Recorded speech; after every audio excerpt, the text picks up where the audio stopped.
बिस्मिल्लाहिर्रहमानिर्रहीम, अस्सलाम वालेकुम viewers, a very happy good morning to all of you and welcome to Suno Pakistan. जनाब, आज का शो भी हमेशा की तरह ही बहुत ही इंटरेस्टिंग और बेहतरीन होने वाला है। और जनाब, अपना तारुफ पहले हम आपको करवाते होते हैं रस्मन। मैं हूँ उज़ैर मलिक और प्रोग्राम में मेरा साथ देंगी मैं हूँ Maham Zahid and a very happy good morning. दुआ है कि जी आपका हर दिन यादगार और हर लम्हा खुशियों से भरा हो। और आज हम ज़िंदगी के उन पहलुओं पर बात करेंगे जो बराह रास्त आपकी सेहत और यकीन से जुड़े हैं। अमरीकी कीड़े का भी जिक्र करेंगे जो ईरान का घेराव कर रहे हैं। तो क्या जंग का बिगल बज चुका है? जी हाँ, अमेरिका का सबसे बड़ा ये बहरी बेड़ा है अब्राहम लिंकन, अल्लाह खैर करे, जनाब वहाँ पर पहुँच चुका है। तो एक तरफ आलमी जंग के बादल हैं, वहीं पाकिस्तान में रकीन पार्लियामेंट भी ऑनलाइन फ्रॉड से महफूज नहीं है। तो सोचिए आम शहरी क्या करे और क्या बच्चों के लिए सोशल मीडिया पर पाबंदी लगनी चाहिए, किस उम्र में मोबाइल फोन देना दुरुस्त है। वैसे फ्रांस ने तो पाबंदी लगा दी है 15 साल से कम उम्र पर। अक्सर सवाल होता है कि अगर तकदीर लिख दी गई है तो फिर दुआ क्यों करें, रिस्क मेहनत से मिलता है या मुकद्दर से। तो आज हम इन तमाम उलझनों का हल तलाश करेंगे। तो जनाब, आपने 2 घंटे हाथ देना है भरपूर तरीके से और कोई भी सेगमेंट आपने मिस नहीं करना। मिस हो जाए तो सोशल मीडिया प्लेटफॉर्म्स आपके लिए ही मौजूद। और अपना फीडबैक भी जरूर दीजिएगा। प्रोग्राम का बाकायदा आगाज कर लेते हैं। और नाजरीन, लगता है कि आलमी मंजरनामे पर बड़ी हलचल होने को है। अमेरिका और ईरान के दरमियान सालों से जो आंख मचोली चल रही थी उसका क्लाइमैक्स जो है वो करीब है। अमेरिकी सदर डोनाल्ड ट्रंप ने ईरान की जानिब एक ऐसा बहरी बेड़ा रवाना किया है जो वेनेजुएला से भी बड़ी अस्करी कुव्वत रखता है। अमेरिकी सदर ने ईरान को जल्द ऐसा मुआहदा करने की धमकी दी है जो एटमी हथियारों से पाक हो। लेकिन कहानी में एक बड़ा ट्विस्ट भी है। इस बार मशरिक़ वस्ता के इत्तेहादियों ने वाशिंगटन को वो जवाब दिया है जिसकी तवक्को शायद ट्रंप को नहीं थी। सऊदी वली अहद मोहम्मद बिन सलमान और मुत्तहिदा अरब अमारात ने यह वाज़ेह कर दिया कि ईरान के खिलाफ उनकी ज़मीन और फ़ज़ाई हदूद इस्तेमाल नहीं होगी। और अगर तेहरान ने भी हम देख रहे हैं कि भरपूर जवाब का ऐलान कर रखा है और ऐसा जवाब अगर दे दिया गया तो सोचिए क्या होगा जनाब। और मोसाद के जासूस को जो फांसी दी गई है, ये एक बड़ा क्लियर मैसेज है इसराइल के लिए, अमेरिका के लिए। तो क्या ईरान में तब्दीली की अमरीकी ख्वाहिश पूरी हो सकेगी? इसी पर बात कर लेते हैं। माहिर दिफाई उमूर ब्रिगेडियर रिटायर्ड मसूद अहमद खान साहब ने हमें ज्वाइन किया है। सारी पेशरफ्त पर उनका पॉइंट ऑफ व्यू जान लेते हैं। बहुत शुक्रिया ब्रिगेडियर साहब आपके वक्त का। सर, कहिएगा कि पिछले दिनों खबरें थी कि ट्रंप ने हर सूरत ईरान पर हमले का फैसला कर लिया है और बड़े जंगी बेड़ों का ईरान की तरफ आना, फिर ट्रंप का जल्द मुआहदे की धमकी देना, क्या ये सब कुछ जाहिर करता है कि अमेरिका अब फैसला कुन कार्रवाई करने के करीब है? जी बहुत शुक्रिया। देखिए ये साइड वारफेयर आप कह सकते हैं, एक प्रेशर बिल्ड करने की है। ऑप्शन अभी यही है। एक तो जिस तरीके से उन्होंने रीपोजिशन की है, डिप्लॉयमेंट की है ट्रुप्स की, यूएसएस अब्राहम लिंकन वहां पहुंच चुका है। तो उसके बाद से एक प्रेशर है डिप्लोमेटिक प्रेशर है कि जो उन्होंने डिमांड्स सामने रखी हैं, 4 डिमांड्स रखी हैं, उन्होंने कहा उन पर एक्सेप्ट करें तो हम we can go for a deal. अगर ऐसा नहीं होता है तो ही सेड कि it will be a far worse situation होगी as compare to June last year है। तो ऑप्शंस उन्होंने बड़े क्लियर रखे। लेकिन जिस तरीके से डिप्लॉयमेंट की गई है, जिस तरह बिलियंस ऑफ डॉलर्स का एक्सपेंडिचर है, देखें जब आपने एक यूएसएस इब्राहिम लिंकन को मूव करवाया फ्रॉम फार ईस्ट एशिया से, जहाँ जो साउथ चाइना सी में था, और इसके साथ इसको आर्मेडा इसीलिए कहते हैं, इसके साथ वारशिप्स भी हैं 3, सब मैरीन्स भी होते हैं। फिर तो एक्सपेंडिचर इसका बहुत ज्यादा होता है।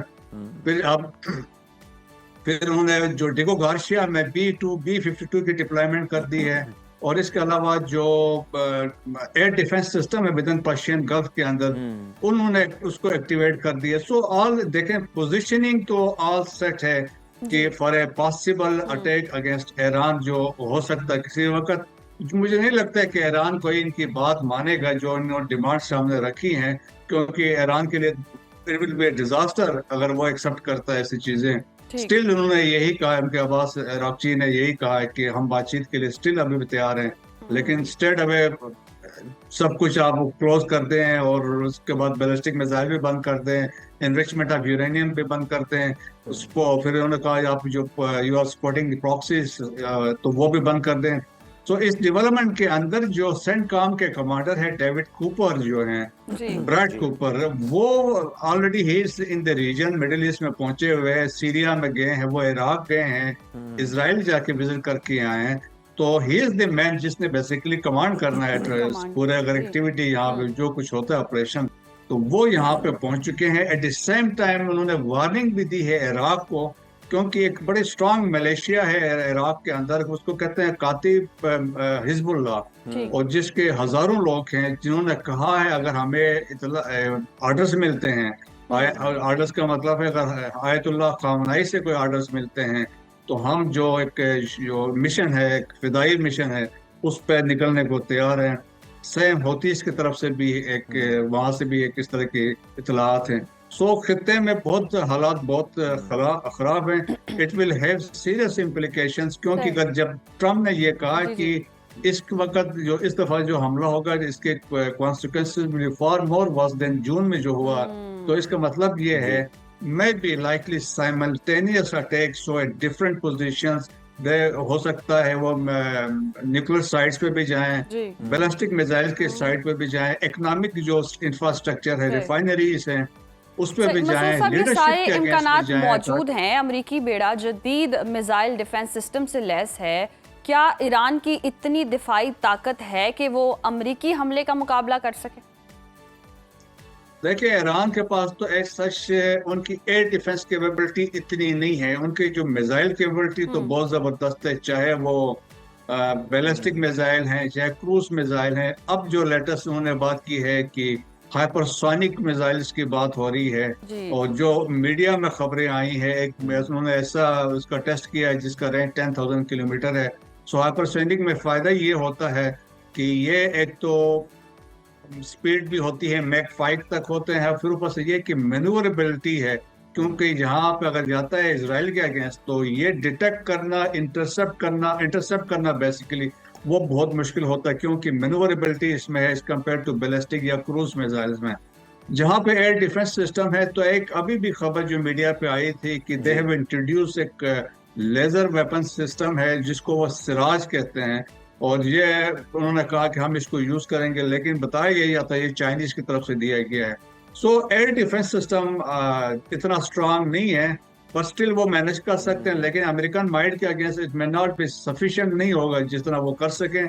लेकिन सिंस देखें एक मिसाइल कैपेबिलिटी है, सेकंड इज द ड्रोन की जो इनके पास है, आज इवन ये तो रशिया को भी ड्रोन देते हैं ईरान। सो वो इसमें पॉसिबिलिटी है, अगर देखें अगर 300-400 ड्रोन साइमल्टेनियसली अगर ये लॉन्च करते हैं अगेंस्ट यूएसएस इब्राहिम लिंकन, तो वो उससे नुकसान हो सकते हैं। सिमिलर है कैसे है इसराइल के लिए भी हो सकता है। लेकिन मेरे ख्याल में जो वार गेमिंग अमेरिका ने भी की होगी, तमाम ऑप्शंस को उन्होंने स्टडी की होगी, वो भी फुल फ्लेज तैयारी के साथ आए हैं। सो इंटेंशंस वेरी क्लियर है कि या ये आप हमारी डिमांड्स को मानेंगे या फिर ये आप फेस करें कॉन्सिक्वेंसेस। बिल्कुल ठीक है ब्रिगेडियर साहब। और दूसरी तरफ हम ये भी देखते हैं कि ईरान ने स्ट्रेट ऑफ हॉर्मस पे जो मशकें हैं उनका भी निकात कर रखा है। सर उस हवाले से भी कमेंट कीजिएगा, और हमें ये भी बताइएगा कि अगर आयतुल्लाह खामनाई के हवाले से बात हो रही है कि वो अमेरिका का टारगेट हो सकते हैं मुमकिन तौर पर, तो अमेरिका उन्हें सिर्फ एक ईरानी रहनुमा के तौर पर देख रहा है। वो ये बात आप नहीं समझते कि निगलेक्ट कर रहा है कि वो बड़े मजहबी रहनुमा है, सिर्फ ईरान के अंदर नहीं बल्कि पूरी दुनिया के अंदर उनके जो फॉलोअर्स हैं, उनके जो चाहने वाले हैं वो मौजूद हैं, और अगर उन पर किसी ना किसी किस्म का अटैक हुआ तो फिर सुसाइड अटैक्स जो हैं, फदाई हमले जो हैं वो भी बढ़ सकते हैं, और बहुत सारा नुकसान भी हो सकता है। बड़ी जंगें तो आप बर्दाश्त कर सकते हैं, लेकिन इस तरह के जो हमले हैं ये आपके लिए नाकाबिले बर्दाश्त होते हैं, रोकना भी मुश्किल होता है। जी हाँ, बिल्कुल सही कहते हैं। देखें कि आयतुल्लाह खामनाई की बहुत फॉलोइंग है, और जिस तरीके से अभी आप देखें कि ईरान के अंदर जब ये प्रोटेस्ट हुए, इसके बाद जो pro government pro Ayatollah protest हमने देखें तो वो बहुत जबरदस्त है। सो वो ये कहते हैं जितना आप प्रेशर बिल्ड करेंगे, the Iranians they will rally around their flag, अपने झंडे के नीचे या आयतुल्लाह के इर्द गिर्द जमा हो जाएंगे। सो वो है, लेकिन अमेरिकन असेसमेंट ये है कि ये वो वक्त है, वो उनके बकौल कि जिस तरीके से कि this is the weakest point है ऑफ द टाइम, जब ईरान बहुत कमजोर है और पॉसिबल हम इस पर स्ट्राइक कर सकते हैं। This is what Rubio said before the US senate committee. कल उन्होंने स्टेटमेंट दी है कि ईरान वीक है, लेकिन हमने पास में ये भी देखा जब आपने टारगेटेड असैसिनेशन किए हैं तो they replace their leadership within 24 hours.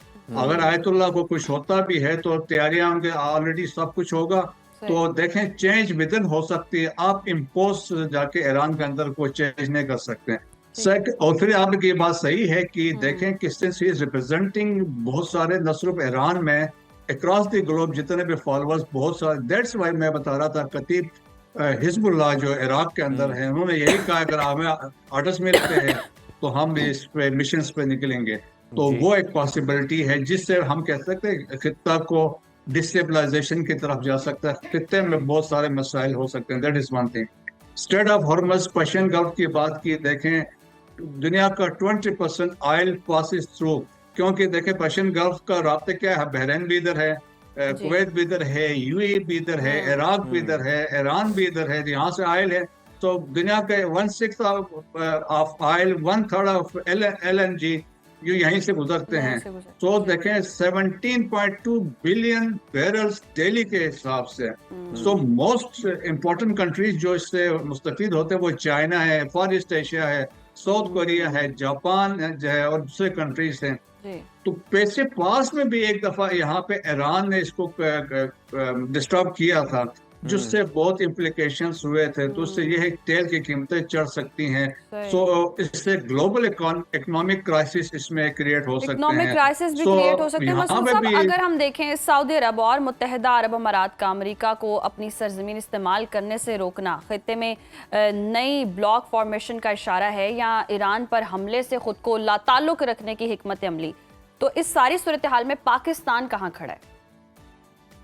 देखिए पाकिस्तान तो बड़ा क्लियर कट है। पाकिस्तान का एक बड़ा न्यूट्रल स्टैंड है। एक हमने स्ट्रेटेजिक बैलेंसिंग की है और हम नहीं चाहते हैं। यकीनन पाकिस्तान का पहले भी किरदार रहा था, 12 जून की लड़ाई में भी पाकिस्तान ने एक किरदार अदा किया था। That's why President Trump sir Pakistan Iran को बेहतर तरीके से समझता है। So we played a constructive role. अभी भी हम चाहेंगे कि हम अपना स्ट्रेटेजिक बैलेंस भी रखें। हम कभी नहीं चाहेंगे ईरान में कोई ऐसे डिस्टेबलाइजेशन हो जिसकी यकीनन इम्प्लीकेशन, जिससे मैंने कहा, खित्ते पे पड़ेंगे तो पाकिस्तान में भी इसके इम्प्लीकेशन होंगे।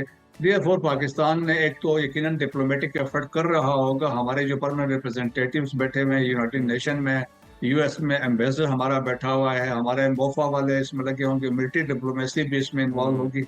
और इसके अलावा जो है पाकिस्तान स्ट्रिक्टली अपना जो बॉर्डर है, वी हैव 909 किलोमीटर का बॉर्डर है विद ईरान, उसको स्ट्रिक्टली हमें रीइंफोर्स करना होगा, मॉनिटर करना होगा, क्योंकि इस अफरा तफरी में कुछ भी हो सकता है। सो दैट्स वाई मेरे ख्याल में पाकिस्तान एक बहुत कंस्ट्रक्टिव पॉजिटिव रोल अदा कर रहा है। और इसी तरह सऊदीज और ईरानीज के देखें ताल्लुकात, चाइनीज ने बहुत जबरदस्त जब इन दोनों को पैचअप करवाया तो अब ट्रस्ट है दोनों में। 2 दिन पहले MBS की बात हुई है, मसूद पजेश्कियान जो उनके प्रेसिडेंट है ईरान के। सो वो ट्रस्ट लेवल शो करता है। यूएई पर लोगों को बड़ा शक था क्योंकि इजराइल के बड़े क्लोज है, लेकिन उन्होंने भी स्टेटमेंट दी है कि ये वहां से नहीं होगा। सो मुस्लिम, स्पेशली मुस्लिम कंट्रीज ने जो गल्फ में बैठे हुए हैं, तो और बाकी जो है उन्होंने उनके कोशिश, इवन तुर्किया ने कल जो उनके फॉरेन मिनिस्टर ने भी ये कहा कि हम नहीं चाहते कोई ऐसे, और उन्होंने अमेरिका को भी एडवाइस किया बातचीत करें। सो एक आप समझ लीजिए कंसेंसस है मुस्लिम ममालिक का कि ईरान के साथ कुछ ना हो। तो मेरा ख्याल में कि जिस तरह से जो उन्होंने पोस्टरिंग की है या डिप्लोमेटिक स्टैंड लिया वो बहुत अच्छा है मुसलमान ममालिक के द्वारा। बिल्कुल, वो बहुत ही ज़बरदस्त है। ब्रिगेडियर साहब, अगर हम ये देखें वेनेजुएला की अगर हम मिसाल ले लें, समझ में आता है कि तेल के ज़खायर पर कब्जा करना मकसद था अमेरिका का। ग्रीनलैंड में भी समझ आता है कि वहाँ पे मिनरल्स हैं बहुत ज़्यादा। ईरान के हवाले से आप क्या समझते हैं कि क्या ऑब्जेक्टिव हो सकते हैं अमेरिका के और इसराइल के? क्या सिर्फ ईरान को एटमी ताकत बनने से रोकना मकसद है या फिर और भी बहुत ज़्यादा मकासद है? देखें बिल्कुल, एक तो एटमी ताकत है क्योंकि इजराइल समझता है कि दुनिया में बाकी अरब ममालिक से तो देखें कुछ इब्राहिम अकॉर्ड की वजह से उनके साथ अंडरस्टैंडिंग हो गई है। फ्यूचर में लाइकली हालात बेहतर तो हो सकता है मजीद इसमें ज्वाइन कर सकें। लेकिन वो थ्रेट वो समझते हैं 2 ममालिक ऐसे जिनसे उनको थ्रेट वो इजराइल है। एक one is Pakistan, the other is Iran. Pakistan एक डिक्लेयर्ड न्यूक्लियर पावर है, कन्वेंशनल फोर्स है, और वो समझते हैं अगर ईरान ये अगर कैपेबिलिटी एक्वायर करता है तो इसराइल के लिए बड़े नुकसान होंगे। इसराइल को अभी देखे 12 जून की 12 दिन की लड़ाई में जिस तरह इनके जो मिसाइल्स पेनिट्रेट कर गए थे, आयरन डोम सिस्टम फेल हो गया था। वो ईरान के पास तो वो कैपेबिलिटी है। ईरान बहुत बड़ा मुल्क है, 9 करोड़ सुपर की इनकी पॉपुलेशन है, वेनेजुएला 3 करोड़ का था, फिर ईरान की अपनी हिस्ट्री है, एक सिविलाइजेशन है, और तो वो बड़ा एक वो कभी किसी चीज पे इस तरह कंप्रोमाइज नहीं करेंगे। सो एक उनका कंसेप्ट है रजीम को चेंज करना। वो रजीम समझते हैं बहुत ऑर्थोडॉक्स है, बहुत ही कंट्रोल है, अथॉरिटेरियन है, ये जो मर्जी कर सकते हैं। तो एक वो बेसिक मकसद है। सेकंड, वो चाहते हैं ये न्यूक्लियर कैपेबिलिटी इनकी हासिल ना हो। और बैकग्राउंड में आप देखेंगे अल्टीमेटली है इजराइल को प्रोटेक्ट करना है, क्योंकि वो समझते हैं कि ईरान ही है मुल्क है जो नियरेस्ट है और ये इजराइल को नुकसान पहुंचा सकता है। दैट मसूद इज साहब, हम मकासद लॉबी की है बात जो कर रहे हैं, क्या ऑब्जेक्टिव्स हो सकते हैं उसमें? हम अगर ट्रम्प की साइकी भी देखें तो मिड टर्म इलेक्शन की तैयारियां भी जारी हैं, तो अपनी पॉपुलैरिटी बचाने के लिए डोमेस्टिकली ये सारी सूरत हाल भी हो सकती है कि ट्रम्प जो हैं वो जंग करना चाह रहे हैं। बिल्कुल पॉसिबिलिटी इसलिए भी हो सकती है। आप देखें जिस तरह स्टोरी या नैरेटिव बिल्ड किया जा रहा है कि ईरान के बारे में जिस तरह बताया जा रहा है कि ये न्यूक्लियर पावर बनेगा तो क्या नुकसान होंगे, मिसाइल्स होंगे तो क्या नुकसान होंगे। वो तो ये भी स्टैंड ले रहे हैं कि अरब्स को भी थ्रेट है, इसराइल को भी थ्रेट है, और खित्ते में उन्होंने कहा कि प्रॉक्सीज को ये यूज करते हैं, डिस्टेबलाइजेशन की तरफ जा रहे हैं। तो फिर उन्होंने कहा कि जिस तरह वहां पर प्रोटेस्ट हुए हैं, हजारों लोग मारे गए हैं, इस तरह कहानी बिल्ड की है। फिर आप देखें कि नैरेटिव या कहानियां, जो आर्टिकल में अभी न्यूयॉर्क टाइम्स में एक पढ़ रहा था, एक जी ईरानी नजाद ने लिखा है, उसका नाम है मसीह अली नजाद। जी। उन्होंने लिखा है कि भाई it is the right time to strike Iran. उन्होंने कहा अगर आप नहीं करेंगे तो फिर वो अगर आप एक्शन नहीं लेते हैं तो वो रीबिल्ड करेगा, रीग्रुप करेगा, फिर वही हालात आएंगे। सो आप एक नैरेटिव भी डेवलप हो रहा है, मीडिया भी ये बात कर रहा है, तो पब्लिक ओपिनियन अमेरिका में भी अकॉर्डिंगली शेप किया जा रहा है। सो मिड जी टर्म इलेक्शन है, बहुत डिसाइसिव इलेक्शन होने हैं कि जी वो that will decide the future of president Trump. अगर उसमें जी, उनको शिकस्त हुई जाती है तो उनके लिए बड़े मसाइल होंगे, बड़े उनको हुकूमत मसाइल हो। एडमिनिस्ट्रेशन चलानी मुश्किल हो जाएगी। सो वो वाले फैक्टर हैं। सो पब्लिक ओपिनियन जीतने के लिए भी ये चीजें हो सकती है। वो कह सकते हैं जिस तरह भी मार्को रूबियो डिफेंडेड वेनेजुएला, उन्होंने कहा वहां पे ये हालात और वाकयात है और ये हमारे लिए बहुत जरूरी था, हमने गवर्नमेंट वहां पे चेंज कर दी है, वहां के अवाम की वजह से हमने ये की है। तो ये इस तरह के फिर इस तरह बिल्कुल ईरान में ब्रिगेडियर भी साहब, ये आप यही ठीक कह रहे बातें हैं। कर मतलब रहे हैं। वेनेजुएला के मामले पर हम देखते हैं कि अमरीकी अवाम जो है वो अगेंस्ट हैं, वो मेजोरिटी जो है वो इस फैसले को वेलकम नहीं करती है, पसंद नहीं करती, और साथ ही जो इमिग्रेशन वाला मामला चल रहा है उसके भी लोग जो हैं वो मुखालिफ हैं, और ट्रम्प की बहुत सारी जो पॉलिसीज हैं उनके लोग मुखालिफ हैं। तो मिड टर्म इलेक्शन में ये साबित हो जाएगा कि जनाब उनकी पॉपुलैरिटी जो है वो कहाँ पर इस वक्त स्टैंड कर रहे हैं। बहुत शुक्रिया आपके वक्त का। ब्रिगेडियर रिटायर्ड मसूद अहमद खान साहब मौजूद थे, और यकीनन अमेरिका जो है वो प्लानिंग कर रहा है, और यूएसएस अब्राहम लिंकन को जनाब वहां पर भेज दिया गया है, और अब आने वाले दिनों में देखेंगे कि क्या टारगेट हो सकता है मुमकिन तौर पर अमेरिका का ईरान। डोनाल्ड ट्रंप के बारे में यही सुनते आए हैं जब से जंगों का खात्मा। जी, हम जंगों के हामी नहीं है, लेकिन उनकी पीछे प्रॉपर स्ट्रेटजी होती है, पूरी प्लानिंग होती है, कोई ना कोई ऑब्जेक्टिव्स होते हैं जो उन्होंने अचीव करने होते हैं, तो ये सारी सूरत हाल बनती है। बट वी होप कि कोई बातचीत से मसला हल हो सके और इस तरह हम जंगों की तरफ ना जाएं, खित्ता जो है वो अमन का गहवारा बने, अमन की सूरत हाल कोई पैदा हो सके। यही सारी सूरत हाल जो है वो आपके सामने, और आने वाले दिनों में क्या होगा वो भी आपके साथ शेयर करेंगे। अभी हम लाहौर के इलाके की बात कर लेते हैं जी। भाटी गेट के करीब पेश आने वाले अफसोसनाक वाक़े में नाले में गिरने वाली 24 साला खातून की लाश तकरीबन 3 किलोमीटर दूर आउटफॉल रोड से बरामद हो गई है, जबकि 10 माह की बच्ची की तलाश ताहाल जारी है। और वाक़े के बाद रेस्क्यू, पुलिस और दीगर मुतालिका इदारे मौके पर पहुंचे, सीसीटीवी फुटेज का जायजा लिया गया, और इसके साथ साथ वज़ीर आला पंजाब की हिदायत पर वाक़े की तहकीकात के लिए कमेटी भी तश्कील दे दी गई है। मुतल्लिका अफसरान को मअतल तो किया गया है। सेफ सिटी कैमरों, रेस्क्यू ऑपरेशन और इंतजामी बयानात के बाद वाक़े के हक़ाइक़ सामने आ रहे हैं, ताहम बच्ची की तलाश तक सर्च ऑपरेशन जारी रहेगा। मजीद जान लेते हैं, हमारे नुमाइंदे उसामा जुनेद उसी स्पॉट पर मौजूद हैं। उसामा, हमें बताइएगा कि ये जो मैनहोल है, यहाँ इसको कोई जगह है जिसको खोदा गया है, और ऑब्वियसली वहाँ पे कंस्ट्रक्शन का काम चल रहा है दाता दरबार के बाहर, तो कितने फासले पर है ये मरकजी दरवाजे से, और क्या क्या वजह है कि इसको कवर नहीं किया गया? किसकी गफलत है? क्या ठेकेदारों की गफलत है, या जो लोग यहाँ पर इदारे काम कर रहे हैं, एलडीए या दीगर, उनकी गफलत है, वासा की गफलत है? मामला क्या है? देखिए जी, ये जो अफसोसनाक वाक़या पेश आया है रात गए लाहौर के इलाके भाटी के करीब, जो खुला मेन होल था जिसके अंदर कमसिन बच्ची और 24 साल खातून के गिरने का वाक़या जो है वो पेश आया है रात गए। बताया जा रहा है कि यहाँ पर तरक्याती काम जो कि नज़र भी आ रहा है, यहाँ पर देखा जा सकता है कि तरक्याती काम यहाँ पर जारी है। एलडीए की जानिब से, टीपा की जानिब से और वासा की जानिब से यहाँ पर सीवरेज लाइन जो है वो बिछाई जा रही है। अगर मेरे कैमरामैन गुलाम अब्बास भट्टी आपको दिखा सकें, कैमरा पैन कर आपको दिखा सकें कि मेरे अकब में भी इस वक्त जो है वो मौजूद है, सीवरेज लाइन के पाइप्स मौजूद हैं और यहाँ पर जो है वो बाड़ लगा दी गई है, ग्रीन शीट लगाई गई है रात गए महकमाना कार्रवाई करते हुए वासा की जानिब से। और सीवरेज लाइन यहाँ पर मौजूद है, मेन होल यहाँ पर मौजूद हैं और मेन होल ताहाल जो है वो उन्हें जो है वो आर्जी तौर पर ढका गया है। यहाँ पर कोई भी बजरी की या सीमेंट से बनी हुई जो स्लेब है वो नहीं डाली गई है मेन होल्स के ऊपर। और देखने को ये रात को मिला कि आर्जी तौर पर जो मेन होल थे वो खुले थे, गटर जो मेन उनके खुले होने की वजह से ये वाक़या पेश आया है रात के। और महकमाना गफलत के बायस जो है वो वज़ीर आला पंजाब मरीम नवाज शरीफ की हिदायत पर रात गए जो है वो टीपा के प्रोजेक्ट डायरेक्टर जो दाता दरबार की तोज़ी के अंदर जो है वो यहाँ पर डायरेक्ट कर रहे थे, प्रोजेक्ट के डायरेक्टर थे, उनको जो है वो जाहिद अब्बास उनका नाम है, उनको जो है वो मुअत्तल कर दिया गया। और साथ ही साथ डिप्टी डायरेक्टर इंजीनियरिंग जो है वो उनको भी मुअत्तल किया गया है रात गए वज़ीर आला की हदायत के मुताबिक।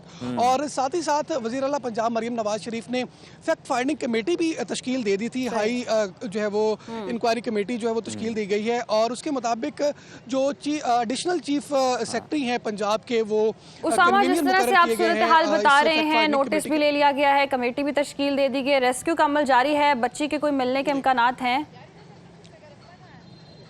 अभी तक ताहाल वासा की जानिब से अगर इस मामले की बात कर ली जाए तो वासा की जानिब से रात गए यहाँ पर डीएमडी जो वासा हैं उस्मान बाबिर साहब, उनकी जानिब से जदीद टेक्नोलॉजी से लेस यहाँ पर रोबोटिक कैमरास लाए गए और उनकी मदद से जो है वो मेन हॉल जिसमें बच्ची और जो वो खातून गिरी थी उस मेन हॉल के अंदर वो रोबोटिक कैमरा को उतारा गया और साथ एक एहलकार जो है वो रेस्क्यू का उसको भी उतारा गया। लेकिन कोई पेशरफ सामने नहीं आ सकी। बच्ची की लाश के हवाले से अभी तक जो है वो कोई भी खबर ताहाल मौसूल नहीं हो सकी है। अलबत्ता वासा की जानिब से जो रोबोटिक कैमरा है वो ताहाल अगले चोकिंग पॉइंट पर बताया जा रहा है कि ये चूँकि स्टार्टिंग पॉइंट है सीवरेज लाइन का, तो इससे जो अगला पॉइंट है वो चोकिंग पॉइंट बताया जा रहा है रेस्क्यू एहलकारान और अफसरान की जानिब से। उस पॉइंट पर वो वासा का जो रोबोटिक कैमरा है उसे नस्ब किया गया है और रेस्क्यू एहलकार इस वक्त भी सर्च ऑपरेशन में जो है वो मसरूफ़ दिखाई दे रहे हैं। वासा के हुकाम समेत यहाँ पर रेस्क्यू हुकाम भी मौजूद हैं मौका पर और रेस्क्यू के फायर टेंडर्स, रेस्क्यू के यहाँ पर जो है वो एहलकार यहाँ पर मसरूफ़ अमल दिखाई दे रहे हैं 24 घंटे। उसामा, जैसे आप बता रहे हैं कि अभी भी रेस्क्यू के एहलकार वहाँ मौजूद हैं और सूरत हाल जो आपने दिखाई भी कि कंस्ट्रक्शन का काम जारी है, तो कोई मुतबादिल रास्ते का नोट लगाया गया था कि यहाँ ना आया जाए, मैन होल खुले हैं, कोई ऐसी हिदायत मौजूद थी या इस वाक़े के बाद अब आर्जी तौर पर बंद किया गया? देखिए जी, इस हवाले से अगर बात कर ली जाए तो यहाँ पर बड़े बड़े बोर्ड्स तो जो है वो आवेज़ा हैं कि यहाँ पर तामीराती काम जो है वो दाता दरबार के जो है वो अतराफ़ में जारी है और जो हैवी ट्रैफिक है उसका डाइवर्जन तो यहाँ पर बनाया गया है। लेकिन जो मामूल की ट्रैफिक है, ज़ाहिर है कि ये जो इलाका है काफ़ी शदीद दबाव का शिकार रहता है ट्रैफिक के हवाले से और यहाँ पर जो पब्लिक ट्रांसपोर्ट है उसकी भी जो है वो शिद्दत है, बहाव बहुत ज़्यादा होता है। तो इस वजह से यहाँ पर चिंची रिक्शे भी देखने को मिलते हैं दाता दरबार। रशी एरिया है, यहाँ पर रश बहुत ज्यादा होता है, लेकिन अभी हम देख रहे हैं कि जो काम किए गए हैं वो जुगाड़ ही नजर आ रहे हैं। जिस तरह हम आपके अकब में देख सके हैं कि वो ग्रीन शीट लगाई गई है, उसूलन तो यहाँ पर एक स्टील की जो शीट है वो पक्की लगाई जाती है, प्रॉपर लाइट्स का रात के वक्त इंतजाम किया जाता है। कोई प्राइवेट भी कॉन्ट्रैक्टर कहीं काम कर रहा होता है तो वहां पर भी उसे पाबंद बनाया जाता है कि जनाब आपने ये इंतजाम लाजमी करने हैं। तो फिर हुकूमती प्रोजेक्ट में ये इंतजाम क्यों ना किए गए? यहाँ जी बिल्कुल, अफसोसनाक तौर पर ये जो शीट आप मेरे अकब में देख सकते हैं, ये शीट भी 2 जाने गंवाने के बाद महकमा की तरफ से रात गए जो है वो लगाई गई है। महकमे को होश आया है कि यहाँ पर ये बाड़, ये जो शीट है ये लगाई जानी चाहिए। और इसी के साथ साथ जो जिस मेन होल में बच्ची और जो खातून गिरी है उसके अलावा यहाँ पर 3 से 4 ऐसे बड़े बड़े जो होल्स मौजूद हैं जिनके अंदर रात गए जो है वो हमारे मीडिया वर्कर्स और आखिर में हमें ये भी बता दें कि ये तो हमने देखा कि क्या फर्जी कार्रवाइयां की गई हैं जल्दबाजी में, क्या इंतजाम दिखाने की, लेकिन सबसे तकलीफ दे बात ये थी कि इस वाक़े को जिस तरह से मैनिपुलेट करने की कोशिश की गई, पहले बताया गया कि जनाब ये कोई और मसला लग रहा है, ख़ानदानी मसला लग रहा है, इसके अंदर तो कोई गिर नहीं सकता, ये मामले को क्यों ख़राब किया गया, किसका किरदार था इसके अंदर? देखिए जी कि फैक्ट फाइंडिंग कमेटी इसीलिए तश्कील दी गई है वज़ीर-ए-आला पंजाब की जानिब से कि जो स्टार्ट में जब 7:32 पर रेस्क्यू कमांड एंड कंट्रोल और ऑपरेशन को जब ये कॉल मौसूल होती है तो रेस्क्यू की जानिब से बताया जाता है कि हमें कुछ जो है वो शकूक व शुबहात हैं, क्योंकि जो मौके पर जाए वक़ुआ पर जो हालात हैं और वाक़यात हैं वो कॉल पर बताई जाने वाली डिटेल से जो है वो मुतफर्रिक हैं, उनसे फ़र्क कर रहे हैं। और इसी वजह से रेस्क्यू पीआरओ की जानिब से बताया गया था कि अभी तक ताहाल जो है वो हमें कुछ शकूक व शुबहात हैं। और शोहर की जानिब से कुछ और बयान जारी हुआ था और उसकी जो खातून है उसकी सास की जानिब से यहाँ पर मौका पर जब वो मौजूद थी तो उनकी जानिब से कुछ और बयान जारी हुआ, जबकि उनके जो ससुर हैं उनकी जानिब से पुलिस को कुछ और बयान दिया गया। जब उन्होंने पुलिस से रब्ता किया तो उनका ये कहना था कि खुदा न खास्ता जो शोहर है मेरी बेटी का वो जो है वो उनको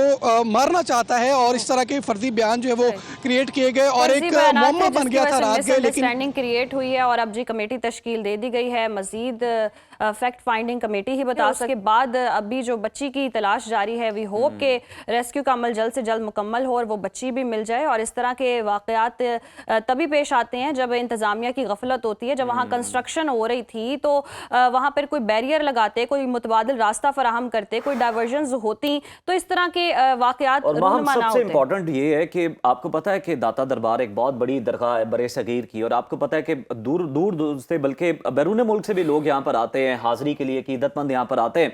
और वो लोग होते हैं जो लाहौर के नहीं होते, मतलब लाहौर के भी जो है उन्हें फिर भी पता होता है कि यहाँ पे काम चल रहा है, यहाँ पे नहीं चल रहा।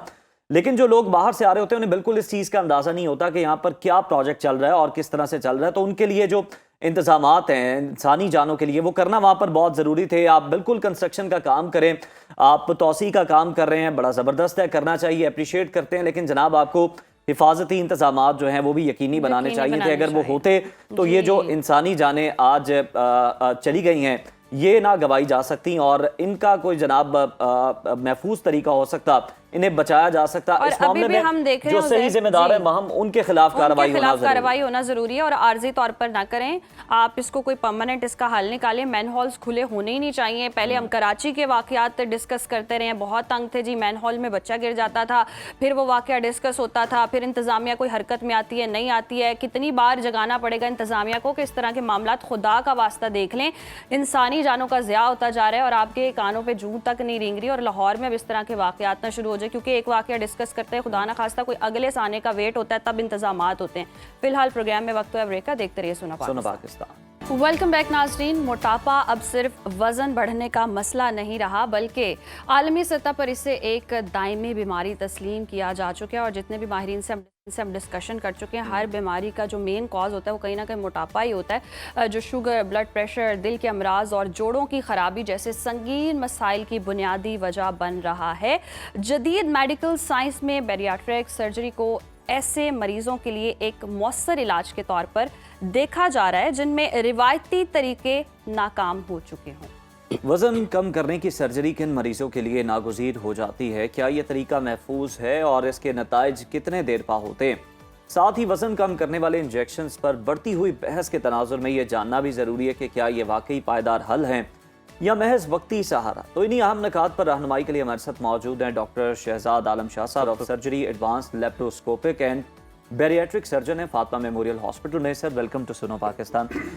सर सबसे पहले तो हमें ये बताइएगा कि जब मार्केट में ओज़ेम्पिक है, मोंजारो है, इस तरह की चीज़ें मौजूद हैं, तो फिर कोई बैरियाट्रिक सर्जरी की तरफ, कट की तरफ क्यों आएगा? या ये बिल्कुल बहुत अच्छा और अहम सवाल है आपका आजकल, क्योंकि ये ओज़ेम्पिक जिसको ट्रेड नेम्स के साथ जाना जाता है, लेकिन ये सेमीग्लूटाइड और टिज़ेपाटाइड के नाम से और बड़े इफ़ेक्टिव मेडिसिन्स हैं, ये इंजेक्शंस हैं और इनका अफेक्ट भी होता है।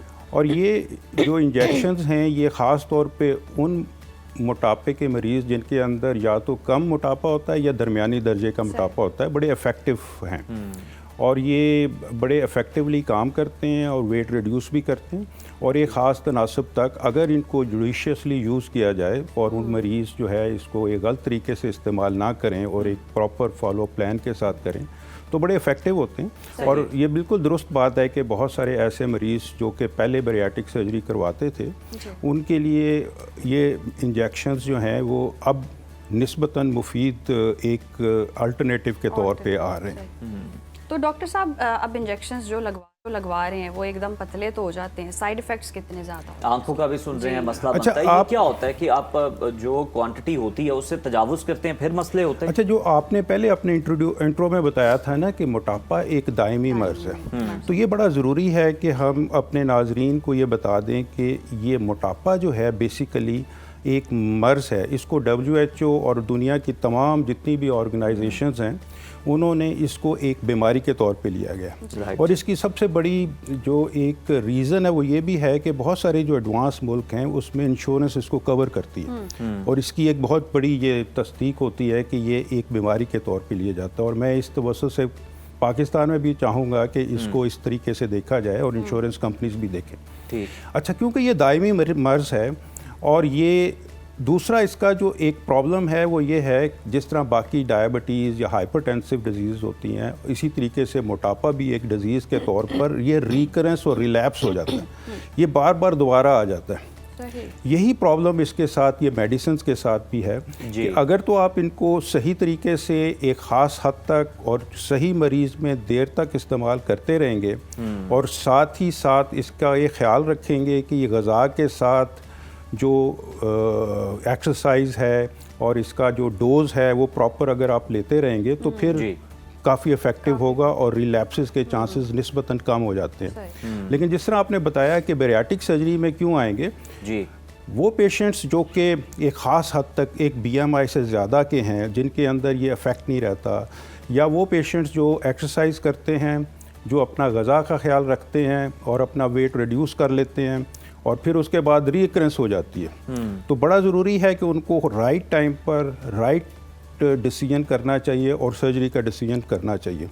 क्योंकि अगर तो ये ड्रग्स भी इफ़ेक्टिव नहीं है और अगर उनकी जो एक्सरसाइज और ग़िज़ा के अंदर जो उन्होंने पहले डाइट को देख के किया था तो फिर ज़्यादा देर करने से जो इस ओबेसिटी के साथ जो दायमी मर्ज़ हैं, जो कि बाकी मर्ज़ हैं, जो कि एग्रोवेट हो रहे हैं, वो टाइम के साथ साथ बढ़ते जाएंगे और फिर उसके अंदर ये प्रॉब्लम होगा कि उनकी रिवर्सिबिलिटी मुश्किल हो जाएगी। तो डॉक्टर साहब ऐसी मिस्टेक्स हम कर क्या रहे हैं कि जिसकी वजह से इतना मोटापा हो जाता है और फिर वो उससे ओवरकम भी नहीं आप कर पा रहे होते? देखिए, इसके लिए ना ये बड़ा ज़रूरी है कि मोटापे को समझना बड़ा ज़रूरी है। मोटापे की सिर्फ ये वजूहात नहीं है कि हमने ज़्यादा खाया और एक्टिविटी कम की और मोटापा हो गया, बल्कि ये एक न्यूरो हार्मोनल है, यानी दिमाग और भूख के दरमियान जो एक बेरब्तगी है वो पैदा हो जाती है इन मोटे मरीज़ों के दरमियान। सही। और इस बेरब्तगी की वजह से मोटे मरीज़ बाज़ औक़ात वेट रिड्यूस करने के बाद रीगेन कर लेते हैं, क्योंकि इस असल में वो इस बीमारी को समझ नहीं सकते। हमारे जिस्म के अंदर बहुत सारे हार्मोन्स बनते हैं और उन हार्मोन्स की वजह से ये मोटापा जो है वो उसके इफ़ेक्ट की वजह से दोबारा से हो जाता है। तो बड़ा ज़रूरी है कि पेशेंट्स को इस, और ये जितने भी मोटे मरीज़ हैं उनको इस चीज़ का इस्तेमाल करना चाहिए कि वो इसको कंटिन्यूसली ज़्यादा देर तक इसको ख्याल रखें। अगर एक दफ़ा वज़न कम हो गया तो ये ना समझें कि बस अब उनका काम पूरा हो गया, अब उनकी अब जो मर्ज़ी खाएँ क्योंकि हमने वज़न कम कर लिया। तो उसको एक बहुत अरसे तक इसको बीमारी का, जिस तरह आप डायबिटीज़ को ट्रीट करते हैं, आपको पता है कि ये बीमारी है, इसको हमने सारी ज़िंदगी ट्रीट करना है, तो मोटे मरीज़ के अंदर भी ये एक बीमारी है और ये न्यूरोलॉजिकल और हार्मोनल बीमारी है और इसको उसी तरीके से ही ट्रीट करना। अच्छा डॉक्टर साहब, एक चीज़ और भी कहा जाती है, अगर आप इंजेक्शंस को भी साथ देख लें, और ये कहा जाता है ख़ास तौर पर जो जिम करने वाले लोग हैं, और आजकल बहुत सारे लोग जो हैं वो जिम करते हैं, वो कहते हैं कि अगर आप कार्डियो के ज़रिए अपना वेट कम करते हैं तो उसके वापस आने के चांसेस बहुत ज़्यादा हो जाते हैं एज़ कम्पेयर टू अगर आप वेट ट्रेनिंग के साथ करते हैं तो वो इतनी जल्दी आपका फैट वापस नहीं आता। ये दुरुस्त है? इसमें क्या हिकमत क्या है? इसमें क्या कोई ख़ास हिकमत नहीं है। असल में तो बीमारी को समझने की ज़रूरत है जी।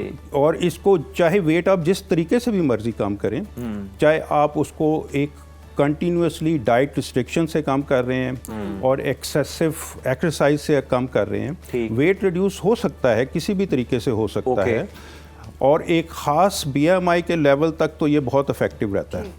लेकिन ये जो सर्जरी का आप बात कर रहे हैं ये वो उन पेशेंट्स के लिए होती है जो उनके अंदर ये बाकी जो कन्वेंशनल मेजर्स हैं ये काम नहीं करते, तो फिर उन पेशेंट्स को ज़रूर सर्जरी के बारे में डिसाइड करना चाहिए, क्योंकि जितना देर करते जाएंगे वो टाइम अगर पास हो जाता है तो इसकी वजह से ये जो, क्योंकि हम इसको कहते हैं कि मोटापा जो है ये बहुत सारी बीमारियों का रीज़न बनती है, उनकी माँ है, और उन बीमारियों को अगर कंट्रोल राइट टाइम पर ना किया जाए, चाहे आपको सर्जरी के बारे में डिसीजंस करना पड़े। अच्छा, कम यानी आप किसी भी रास्ते से कर सकते हैं, लेकिन अगर वो दोबारा बढ़ है तो वो उस चीज का मसला नहीं है, वो आपका अपना प्रॉब्लम हो सकता है। जी, ये बिल्कुल, ये बड़ा ज़रूरी है। वो तो किसी चीज़ को ब्लेम नहीं कर सकते कि अगर आपने इसके ज़रिए काम किया तो ये वापस बढ़ना ही बढ़ना है। नंबर 2 ये भी ज़रूरी है कि ये जो मोटे मरीज़ हैं इनको पता लगना चाहिए कि ये विल पावर की प्रॉब्लम नहीं है, ये बॉडी के अंदर एक हार्मोनल इम्बैलेंसेस की प्रॉब्लम है। ये कम्युनिकेशन बिटवीन ब्रेन एंड भूख, यानी दिमाग और भूख के दरमियान जो बेरब्तगी है उसके एहसास की वजह से प्रॉब्लम है। इसको यानी कि साइकोलॉजिकली भी आप अंदर समझा नहीं सकते? नहीं, बड़ा मुश्किल होता है। जाहिर है आपको इसको रियलिस्टिकली समझना चाहिए कि ये एक बीमारी है और इसको आपने बाकायदा उसी तरीके से इसको एक लंबे अरसे तक डील करना है। तो सर, ये जो आप बेरब्तगी की बात कर रहे हैं, ये फिर रब्त कैसे कायम किया जा सकता है? सिंक्रोनाइजेशन कैसे होती है? सिंक्रोनाइजेशन बिल्कुल हो जाती है अगर आप इसको एक लंबे अरसे तक ट्रीट करें। सही। जो मैं बताना चाहता हूँ, ये बताना चाहता हूँ कि ये क्योंकि एक दायमी बीमारी है और रिलैप्सिंग डिजीज़ है, यानी बार बार होने वाली डिजीज़ है, तो जिस तरीके से आप उन डिजीज़ को ट्रीट करते हैं, हाइपरटेंशन को ट्रीट करते हैं, डायबिटीज़ को ट्रीट करते हैं, बीमारी मोटापे को भी उसी तरीके से, उसी माइंडसेट से ट्रीट करना चाहिए, बजाय इसके कि आप इसको कैजुअली लें और एक जुज़ वक्ती तौर पर करें और फिर उसके बाद। डॉक्टर साहब, ये जो इंजेक्शंस हैं जिनकी हमने बात की, ओज़ेम्पिक, मोंजारो, जो बने तो डायबिटीज़ वालों के लिए थे, लेकिन ये वेट कम करने वालों ने यूज़ करना शुरू कर दिए। सर, इसके क्या साइड इफ़ेक्ट्स होते हैं और क्या ये फिर आप ज़िंदगी भर आपके साथ चलते हैं, आपको इनका इस्तेमाल करना पड़ता है लाइफ लॉन्ग, या फिर आपने एक दफ़ा अगर वज़न कम कर लिया तो दोबारा आपको इसकी ज़रूरत नहीं है? आंखों के हवाले से बहुत ज़्यादा लोग कंप्लेन करते हैं कि इसके असरात आंखों पे। हाँ, बिल्कुल, आप बिल्कुल दुरुस्त कह रहे हैं। जिस तरह बाकी तमाम मेडिसिन्स के साइड इफ़ेक्ट्स होते हैं, इसी तरह इन मेडिसिन्स के भी साइड इफ़ेक्ट्स हैं। अगरचे ये बहुत अच्छे वेट रिडक्शन और ख़ास तौर पे डायबिटीज़ कंट्रोल के लिए तो ये बहुत अच्छे इंजेक्शंस हैं, लेकिन इनको बड़े लंबे अरसे तक इस्तेमाल करना चाहिए। और ये, लेकिन ये चीज़ ज़हन में रखें कि ये किस तरह से कम करते हैं। अच्छा, ये जो इंजेक्शंस हैं ये गैस्ट्रिक एम्प्टिंग को रोकते हैं, यानी कि आपके मैदे की जो एम्प्टिंग है उसको कम करते हैं, तो आपको एहसास रहता है कि आपका पेट भरा हुआ है।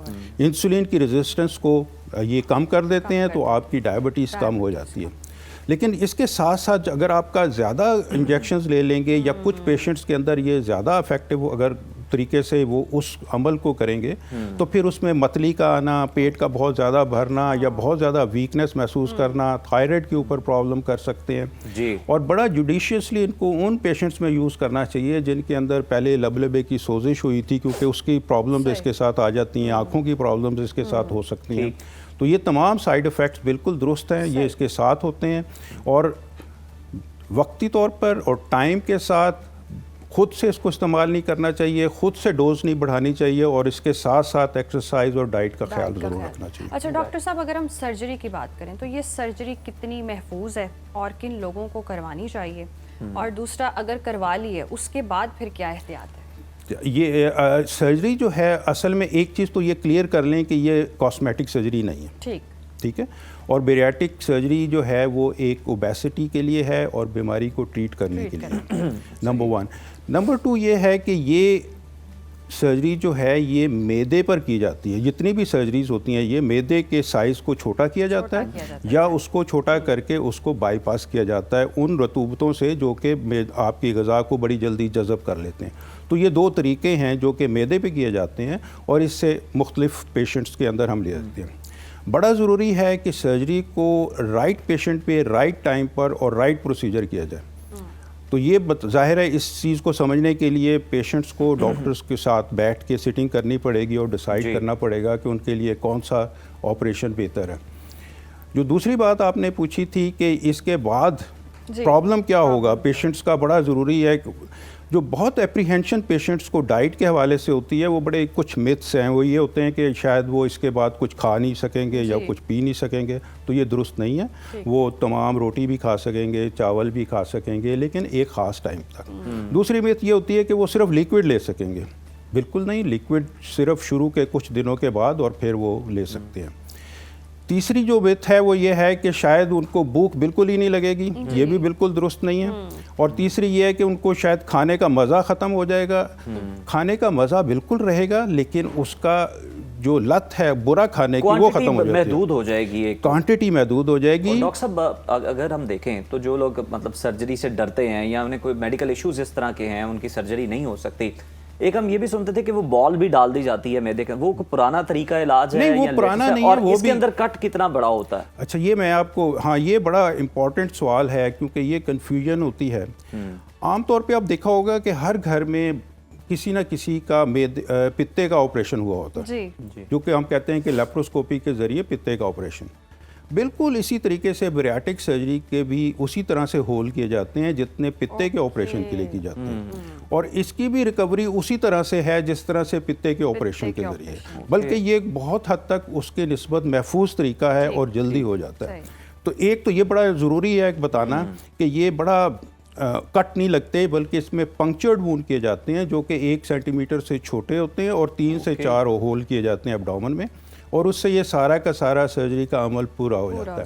तो ये बड़ा ज़रूरी है पेशेंट्स को बताना कि ये ऐसी हो, लेकिन ये बहरहाल ज़रूरी है कि जो बहुत ज़्यादा मॉर्बिडली ओबीज़ होते हैं उनको ऑपरेशन से पहले फ़िट करना बड़ा ज़रूरी है। उनको सांस के मसाइल हैं, उनको जिगर के मसाइल हो सकते हैं, डायबिटीज़ है, उनको हार्ट के प्रॉब्लम्स हो सकते हैं, तो उनको ऑप्टिमाइज़ करना बड़ा ज़रूरी है। और जब हम ऑप्टिमाइज़ कर लेते हैं तो उनको एक अच्छे जगह पर, एक अच्छे फैसिलिटी वाले हॉस्पिटल में एक अच्छी सर्जिकल टीम की और एनेस्थीसिया टीम के ज़ेरे निगरानी, ये एक महफूज तरीका इलाज है। ये ऐसा इलाज नहीं है जिसके बाद आपको कोई हफ्तों रेस्ट करना पड़ेगा। एक दिन में पेशेंट डिस्चार्ज होकर घर चला जाता है। और महफूज तरीका इलाज है। बहुत शुक्रिया डॉक्टर शहजाद साहब आपके वक्त का। और यकीनन मोटापा एक बीमारी और उसको बीमारी की तरह ही ट्रीट करना चाहिए। जैसे बीमारियाँ होती हैं, आप मेडिसिन खाते हैं, आप अपना ख्याल रखते हैं, और अगर मोटापा अव्वल तो आने देना ही नहीं चाहिए। अपना लाइफस्टाइल, सारी बीमारियों की जड़ ही है, सारी बीमारियों की जड़ ये है। और इस सर्जरी की अगर हम बात करें तो महफूज सर्जरी है। जिनको ज़रूरत है उनको डॉक्टर के मशवरे के मुताबिक ज़रूर लेकिन सही जगह पर जाएं, सही हाथों में अपने आप को सौंपे जनाब, जहां पर आपका बेहतरीन इलाज हो सके। ब्रेक शामिल करते हैं प्रोग्राम में, stay with us. Welcome back नाज़रीन। और एक अहम खबर जो है वो प्रोग्राम का हिस्सा बनाएंगे। आलमी मंजरनामे पर भारत का नाम अब एक इंतहाई संगीन हवाले से गूंज रहा है। अमरीकी कस्टम एंड बॉर्डर प्रोटेक्शन की हालिया रिपोर्ट ने भारतीय मईशत के बुलंदो बांग दावों की कलई खोल दी है। अदादोशुमार बताते हैं कि सिर्फ साल 2024 में 85,000 से ज़ायद भारतीय शहरियों ने अमेरिका में गैर कानूनी तौर पर घुसने की कोशिश की। साल 2025 में 23,830 भारतीय शहरी गैर कानूनी तौर पर अमेरिकी सरहद अबूर करते हुए गिरफ्तार किए गए। और टाइम्स ऑफ इंडिया ने खुद इस बात की तस्दीक की है कि भारतीय नौजवान मोदी सरकार की नाक़िस मुआशी पॉलिसीज़ और बेरोज़गारी से तंग आकर, डंकी लगाकर, यानी कि गैर कानूनी तरीके से जो है वो ट्रैवल कर रहे हैं। और ये हिजरत अब महज रोज़गार की तलाश नहीं रही, बल्कि एक ऐसी इंसानी स्मगलिंग की शक्ल इख्तियार कर चुकी है जिसने आलमी बॉर्डर सिक्योरिटी के लिए ख़तरे की घंटी भी बजा दी है। और इस मसले की संगीनी सिर्फ आदादो शुमार तक ही महदूद नहीं है, बल्कि बैनुल-अक़वामी मुबस्सिरीन ये इंकशाफ करते हैं कि भारतीय स्मगलर्स अब लातीनी अमरीका के उन ख़तरनाक और दुश्वार गुजार रास्तों का इंतखाब कर रहे हैं जो इंसानी जानों के लिए इंतहाई गैर महफूज हैं। ये गैर कानूनी लहर अपने साथ जाली डिग्रियों के नेटवर्क्स और मुनज़्ज़म जराइम के काले साए भी लेकर आ रही है। माहिरीन का कहना है कि भारत में छाई मौशी मायूसी ने नौजवानों को इस कदर बेबस कर दिया है कि वो मुनज़्ज़म जराइम का हिस्सा बनने से भी गुरेज नहीं कर रहे। और अगर ये सिलसिला ना रुका तो आने वाले वक्त में भारतीय पासपोर्ट की रैंकिंग नीचे और इमिग्रेशन आलमी सतह पर मजीद दुश्वार हो जाएगी। तो ये बड़े खौफनाक हकाइक हैं जो सामने आए हैं। एक और खबर आपको दे दें जनाब, रमज़ानुल मुबारक की आमद करीब है, लेकिन कराची के बासियों के लिए बरकतों के इस महीने से पहले ही एक बड़ा धचका है। हुकूमत सिंध ने आटे की फ़ी किलो कीमत पे 8 रुपए का बराह रास्त बड़ा इजाफा करके गरीब की रोटी पर पहरा बिठा दिया है। कमिश्नर कराची ने नोटिफिकेशन जारी किया। जिसके मुताबिक 10 किलो का थैला 1070 रुपए का होना चाहिए, लेकिन शहर कायद की इंतजामिया सरकारी रेट नाफिज कराने में मुकम्मल तौर पर बेबस दिखाई देती है। दिसंबर 2025 में जो आटा 99 रुपए किलो था, वो अब सरकारी सतह पर ही 107 का हो चुका है, जिसने मुतवसत तबके के लिए बजट को मैनेज करना मुश्किल बना दिया। रमज़ान आ रहा और महंगाई ना ऐसे मुमकिन नहीं है, अभी कराची तक है, आगे आगे देखिए मजीद शहरों तक भी महंगाई फैलेगी। आप अभी फ्रूट खरीदने पे जाए ना तो वो कहते हैं कि सर ये महंगा हो गया, अभी भी आप ले लें, ये और महंगा होना है क्योंकि स्टोर्स में जा रहा है, सेव कर रहे हैं रमजान के लिए, और बरकतों वाले महीने में निकालेंगे यूं करके। इसमें इंतजामिया की नाअहली का आलम यह है कि जी रिटेल दुकानों पर सरकारी रेट लिस्ट के मुताबिक आटा दस्तयाब नहीं है। आवाम को आटा 125 रुपए किलो और चक्की का आटा 140 रुपए फी किलो तक खरीदना पड़ रहा है। यानी 10 किलो का जो थैला है वो सरकारी तौर पर 1070 रुपए का है और मार्केट में 1250 रुपए में फरोख्त हो रहा है। और एक तरफ तनख्वाहें जो हैं वो नहीं बढ़ रही हैं और दूसरी तरफ आटे जैसी बुनियादी ज़रूरत की कीमतें आसमान से बातें कर रही हैं। शहरी परेशान है कि अगर रमज़ान से पहले ही ये हाल है तो ईद तक महंगाई का जिन तो फिर बेकाबू हो जाएगा। और कराची के अवाम इस बात के मुंतज़िर हैं कि हुकूमत सिंध जो है वो ज़ख़ीरा अंदोज़ों के ख़िलाफ़ भी कोई अमली कार्रवाई करे और खुदारा महंगाई में जो है वो कमी लेकर आएँ। और रमज़ान का महीना आ रहा है, बाबरकत महीना है, जिसमें हम देखते हैं कि बाकी शहरों या बाकी मुल्कों में अगर हम बात करें तो वो आसानियाँ पैदा करते हैं लोगों के लिए। कोई ओकेजन होता है, कोई फेस्टिविटी होती है, कोई उनके कह लें कि कोई भी जैसे कोई त्यौहार भी आ गया तो वो सहूलत पैदा इस महीने का एहतराम करते हैं। माम आप यूके देखें जहाँ पर बहुत बड़ी तादाद में मुसलमान बसते हैं, तो वहाँ पर वो जो डिस्काउंट लगाते हैं वो एक अच्छा डिस्काउंट होता है। आपको फील होता है कि जनाब वाकई रमज़ान के मुकद्दस महीने में वो वाकई आपको रिलीफ देना चाह रहे हैं। लेकिन यहाँ पर ज़ख़ीरा अंदोज़ भी एक्टिव हो जाते हैं, इंतज़ामिया सो जाती है। होना ये चाहिए कि इंतज़ामिया को एक्टिव होना चाहिए। बाद में जनाब ब्लेम गेम हो रही होती है ना कि वो जी होर्डिंग हो गई, ज़ख़ीरा अंदोज़ी हो गई, ये ताजिर ऐसे कर रहे हैं। भाई आपने अपने हिस्से का काम किया या नहीं? तो खुदारा आवाम को रिलीफ देने के बारे में सोचें। ब्रेक शामिल करते हैं, देखते रहिए सुनो पाकिस्तान। एक बार फिर से प्रोग्राम में आपको खुश आमदीद कहते हैं और अब कुछ बात कर लेते हैं T20 क्रिकेट वर्ल्ड की। और उससे पहले ही हम देख रहे हैं शाहीन और कैंगरूज अपनी तैयारियों में लगे हैं। आज शाम 4 बजे लाहौर के कज़ाफ़ी स्टेडियम में पाक ऑस्ट्रेलिया 3 T20 सीरीज़ का पहला मैच खेला जाएगा।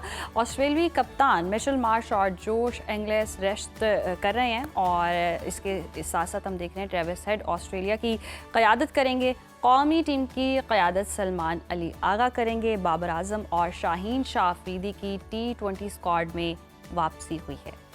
जहां लाहौर में चौके छक्के लगने जा रहे हैं, वहीं भारतीय सहाफ़ी के इंकशाफात ने आलमी क्रिकेट में जलजला बर्पा कर दिया है। ICC को BCCI का दुबई ऑफिस करार देना कोई मामूली बात नहीं है। बांग्लादेश को वर्ल्ड कप से बाहर करने का ड्रामा हो, मुस्तफिजुर रहमान को IPL से निकालने का सियासी फैसला या पाकिस्तान का मुमकिना बायकॉट, क्या क्रिकेट अब जय शाह की जागीर बन चुकी है? सीनियर स्पोर्ट्स एनालिस्ट माजिद भट्टी साहब हमारे साथ मौजूद हैं, उनसे ही जान लेते हैं। माजिद साहब, वेलकम टू सुनो पाकिस्तान। से पहले तो ये बताइएगा कि वर्ल्ड कप से पहले पाक ऑस्ट्रेलिया सीरीज किस हद तक वर्ल्ड कप की तैयारियों में मुआविन होगी और किस तरह से आप रेट करेंगे दोनों टीमों? सबसे पहले तो आपका बहुत शुक्रिया।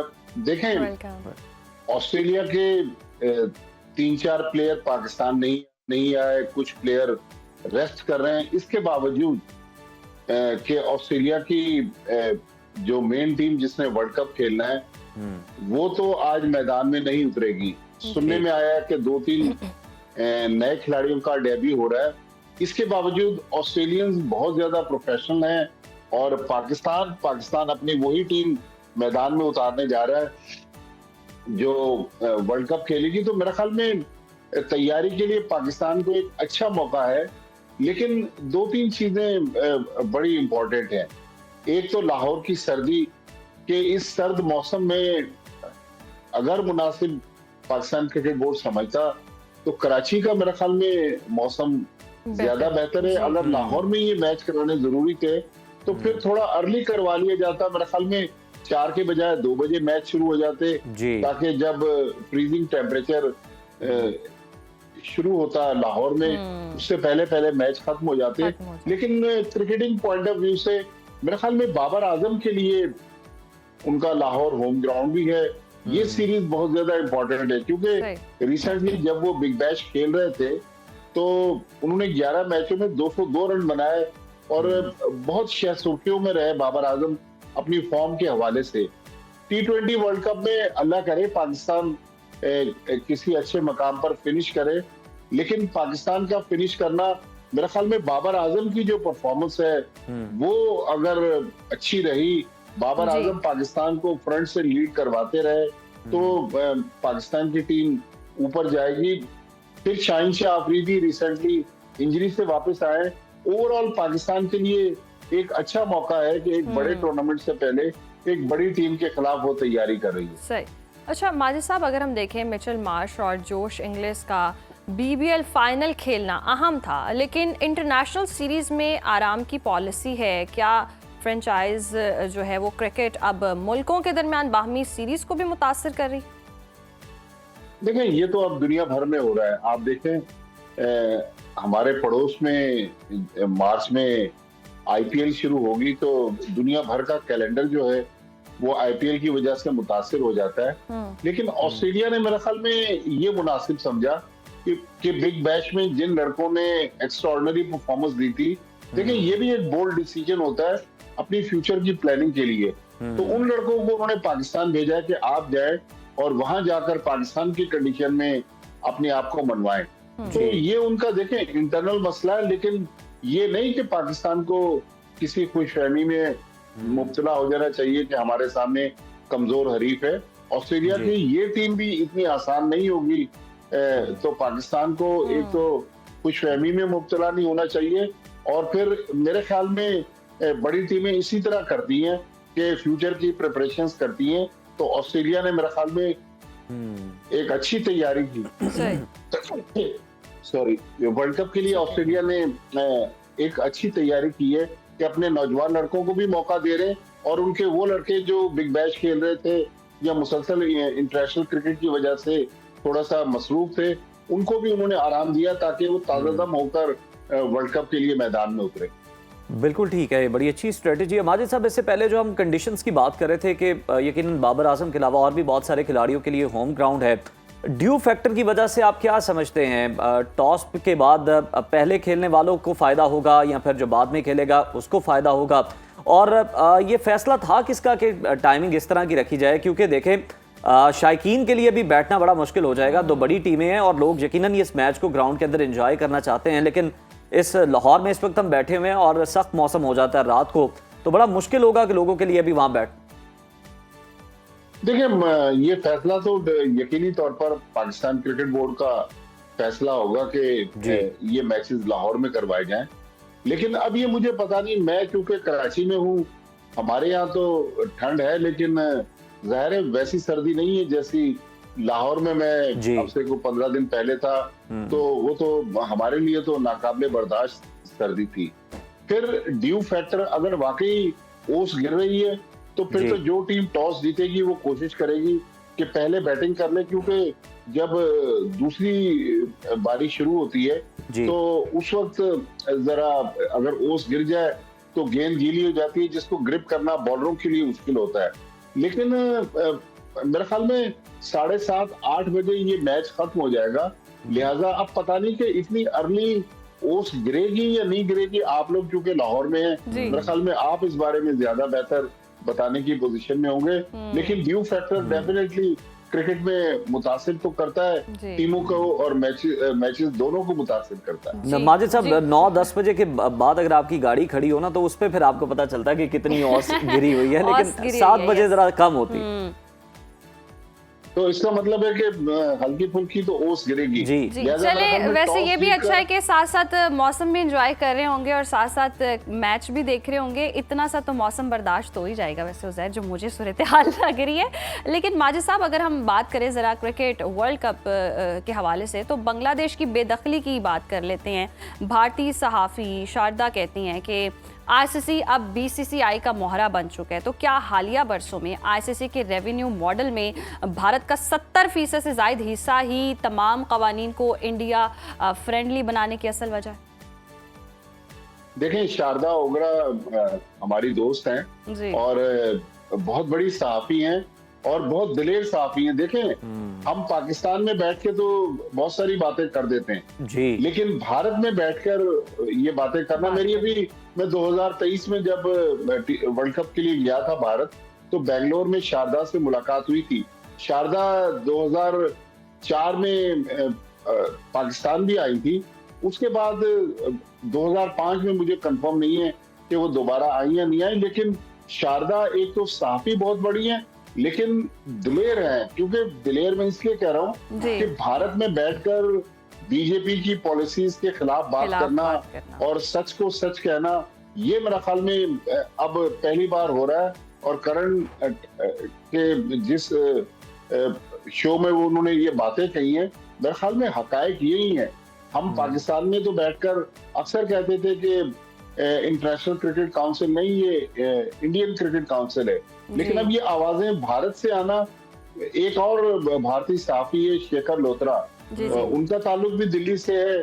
शारदा भी पहले तो दिल्ली में रहती थी, अब शायद मूव कर गई है बेंगलोर। तो चंद वहां सहाफी हैं जो अब बीसीसीआई की पॉलिसीज के खिलाफ बोलने लगे, तो ये मेरे ख्याल में आई ओपनर है बीसीसीआई के लिए। हकायक यही है जो शारदा ने अपने इंटरव्यू में बयान किए। बिल्कुल, बड़ी दिलेरी के साथ उन्होंने इस मामले पर बात की है।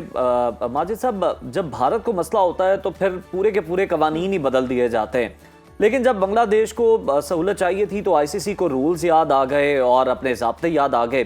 क्या क्रिकेट में दो तबकों का निज़ाम अब सरकारी तौर पर हम समझे कि ये नाफिज हो चुका है, ऐसे ही चलेगा? उधर आप पीछे जरा जाके देखें ना, पिछले साल पाकिस्तान के साथ क्या हुआ। पाकिस्तान ने हर किस्म की अश्योरेंस दिलवा दी, लेकिन भारतीय टीम पाकिस्तान नहीं आई। हाइब्रिड मॉडल के तहत उन्होंने अपने सारे मैच दुबई में खेले, एक ग्राउंड पे सारे मैच खेले, एक होटल में वो टीम रही, वो पाकिस्तान नहीं आई। अब वही बात जब बांग्लादेश कर रहा है तो आईसीसी की पॉलिसी डिफरेंट है। देखिए, पाकिस्तान के साथ भी कोई नहीं खड़ा हुआ था। अब बांग्लादेश तो खुशकिस्मत है कि पाकिस्तान जैसा बड़ा जो टेस्ट प्लेइंग कंट्री है वो बांग्लादेश के लिए आवाज उठा रहा है। लेकिन पाकिस्तान पे तो जब जब मुश्किल वक्त आया, बांग्लादेश शायद ये वजह थी कि उस वक्त हसीना वाजिद की वहां पर हुकूमत थी, वो हुकूमत पाकिस्तान के खिलाफ उनका बयानिया था। लेकिन बहरहाल आईसीसी जो कर रहा है गलत कर रहा है, लेकिन ये आईसीसी सिर्फ भारत के पैसे के नशे में और ताकत के नशे में अपनी पॉलिसियों को बना रहा है। लेकिन ये वर्ल्ड क्रिकेट के लिए, अगर आप फुटबॉल में फीफा को देख लें, इंटरनेशनल ओलंपिक कमेटी को देख लें, जहां पर बॉडीज हमें गैर जानिबदार नजर आती है, लेकिन आईसीसी तो हमें जानिबदार नजर आ रही है। यहाँ तो गैर जानिबदारी कहीं नजर नहीं आ रही। फिर मैं चले इंग्लैंड ऑस्ट्रेलिया, ये तो बड़े टेस्ट प्लेइंग कंट्री हैं, जरा दूर भी है एशिया से, लेकिन आप देखिएगा आज अगर ये पाकिस्तान के साथ हो गया, अब बांग्लादेश के साथ हो रहा है, अगर अफगानिस्तान और श्रीलंका जिस तरह भारत की गोद में बैठने की कोशिश कर रहे हैं, कल इनके साथ भी मसाइल होंगे, भारत इनको भी मुश्किल डालेगा। बिल्कुल दुरुस्त निशानदेही की है माजिद साहब आपने। और कल भी जैसे हम डिस्कस कर रहे थे कि भारत पैसे भी कमाना चाहता है, सियासत भी करना चाहता है, अब पैसे भी लगे हैं, पाकिस्तान से खेलना भी बहुत ज़रूरी है। पाकिस्तान और इंडिया का मैच हर कोई देखना चाहता है और इतनी कमाई करना चाहते हैं। उस सारे सूरत हाल में आपको क्या लगता है कि प्रेशर बिल्ड होगा और उसके बाद बांग्लादेश को कोई चांस मिल सकता है, वर्ल्ड कप खेलने का मौका मिल जाएगा, या फिर अब आप समझते हैं कि चैप्टर क्लोज हो चुका है? मेरे ख्याल में बांग्लादेश का तो चैप्टर क्लोज हो गया। अब मेरा नहीं ख्याल यहाँ से आईसीसी बैकफुट पे जाएगा या यू टर्न लेगा। लेकिन अब मसला ये है कि कल फ्राइडे है। मोहसिन नकवी साहब ने या फ्राइडे की बात की थी या मंडे की बात की थी। मुझे मंडे इसलिए नजर आ रहा है, उसमें दो चीजें हैं कि पाकिस्तान ऑस्ट्रेलिया की जो आज सीरीज शुरू होनी है, इसका तीसरा मैच इतवार को खत्म होगा तो ये सीरीज भी खत्म हो जाएगी। लिहाजा पाकिस्तान में जो इंटरनेशनल क्रिकेट है वो खत्म हो जाएगी। उसके बाद पाकिस्तान टीम का ट्रैवलिंग का टाइम आ जाएगा। मेरा ख्याल है पाकिस्तान में 2 फरवरी को ट्रैवल करना है श्रीलंका के लिए। सही। फिर 1 फरवरी जो है इतवार का दिन, इतवार को एक और पाकिस्तान भारत का मैच होना है अंडर 19 वर्ल्ड कप में जिम्बाब्वे में। तो मेरे ख्याल में ये 2 पॉइंट ऐसे हैं जो पीसीबी के जहन में है। तो मेरे ख्याल में पीर का दिन ऐसा है, हमें लग रहा है कि पीर के दिन पाकिस्तान क्रिकेट बोर्ड अपना वो कार्ड जो अभी तक पीसीबी ने सीने से माजिद साहब, बिल्कुल ये आपने बड़ी जबरदस्त ज़बरदस्त कैलकुलेशन की है कि जुमा नहीं मंडे के चांसेस ज़्यादा हैं, और क्यों ज़्यादा हैं ये भी आपने 2 रीज़न सामने रखी हैं। लेकिन सर थोड़ा आगे देखें तो क्या लगता है आपको, क्या फैसला पाकिस्तान कर सकता है? क्या बाइकआउट करेगा, अलामती एहतजाज करेगा, या कुछ और प्लान है? आपके सोर्सेज क्या बता रहे हैं? देखिए, अब पीसीबी के हाथ में तो कुछ भी नहीं है ये, क्योंकि प्राइम मिनिस्टर से मुलाकात कर ली, तो अब ये पाकिस्तान का फॉरेन ऑफिस और पाकिस्तान की हुकूमत इसमें डिसाइड करेंगे। लेकिन अगर हम अपने प्राइड के लिए ये सारा कुछ कर रहे हैं, क्योंकि पाकिस्तान के साथ भी माजी में भारत करता रहा है ना, तो प्राइड के लिए तो मेरे ख्याल में फिर पाकिस्तान को कश्तियां जला के और भारत के मैच को फोरफिट कर देना चाहिए। लेकिन उसके लिए पाकिस्तान के पास एक प्लेटफॉर्म मजबूत होना चाहिए। मेरे ख्याल में यकीनी तौर पर पीसीबी ने इस बारे में लीगल ओपिनियन ली होगी कि पाकिस्तान को माली नुकसान तो होगा, तो ऐसा तो नहीं कि पाकिस्तान पर सैंक्शंस लग जाएं। लिहाजा पाकिस्तान मेरे ख्याल में बहुत मोहतात अंदाज में आगे बढ़ेगा।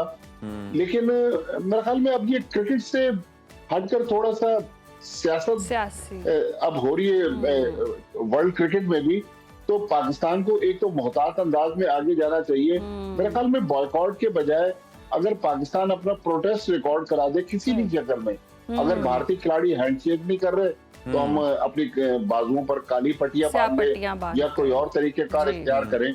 लेकिन अगर बॉयकॉट करते हैं तो फिर उसके पाकिस्तान को कीमत क्या अदा करनी पड़ेगी, ये गौर करने की बिल्कुल जोश की बजाय होश से काम लेना चाहिए। पट्टियां वगैरह बांध लें, कोई थोड़ा बहुत जुर्माना हो जाए पाकिस्तान को, चले वो अफोर्डेबल है, लेकिन बाइकआउट जो है ये कोई बेहतर ऑप्शन नहीं है। बहुत शुक्रिया माजिद भट्टी साहब आपके वक्त का, और जबरदस्त आपने एनालिसिस भी दिया कि जनाब मंडे को जो फैसला है वो हुकूमत की जानिब से मुतबक्के है कि क्या हमने खेलना है भारत के साथ या नहीं खेलना।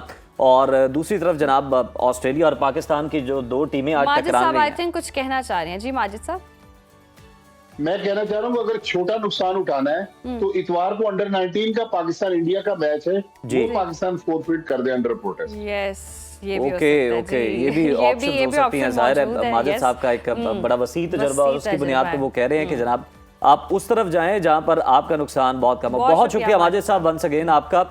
और आज ऑस्ट्रेलिया और पाकिस्तान भी जो है वो मद्दे मुकाबिल होंगे, तो मुझे तो लगता है कि जनाब स्टेडियम सर्दी के बावजूद जो है माहम भरा होगा। यस, भरा होगा, ये तो और होना भी चाहिए। हम तो स्पोर्ट्स को जी क्या कहते हैं तरजीह देते हैं, लेकिन भारत मैं किसी वजह से कह रहा हूँ, आप किस वजह से कह रही हैं? किस वजह से? मैं तो इस वजह से कह रहा हूँ कि लोग टिकट्स का कह रहे हैं इसका मतलब है लोग जाना चाहते हैं। यस, वैसे हमें अभी तक टिकट नहीं मिला, आपके पास है तो मुझे भी मैं आपके लिए अरेंज कर दूंगा, लेकिन आपने पूरा मैच देख के बाहर निकलना है, शर्त ये है।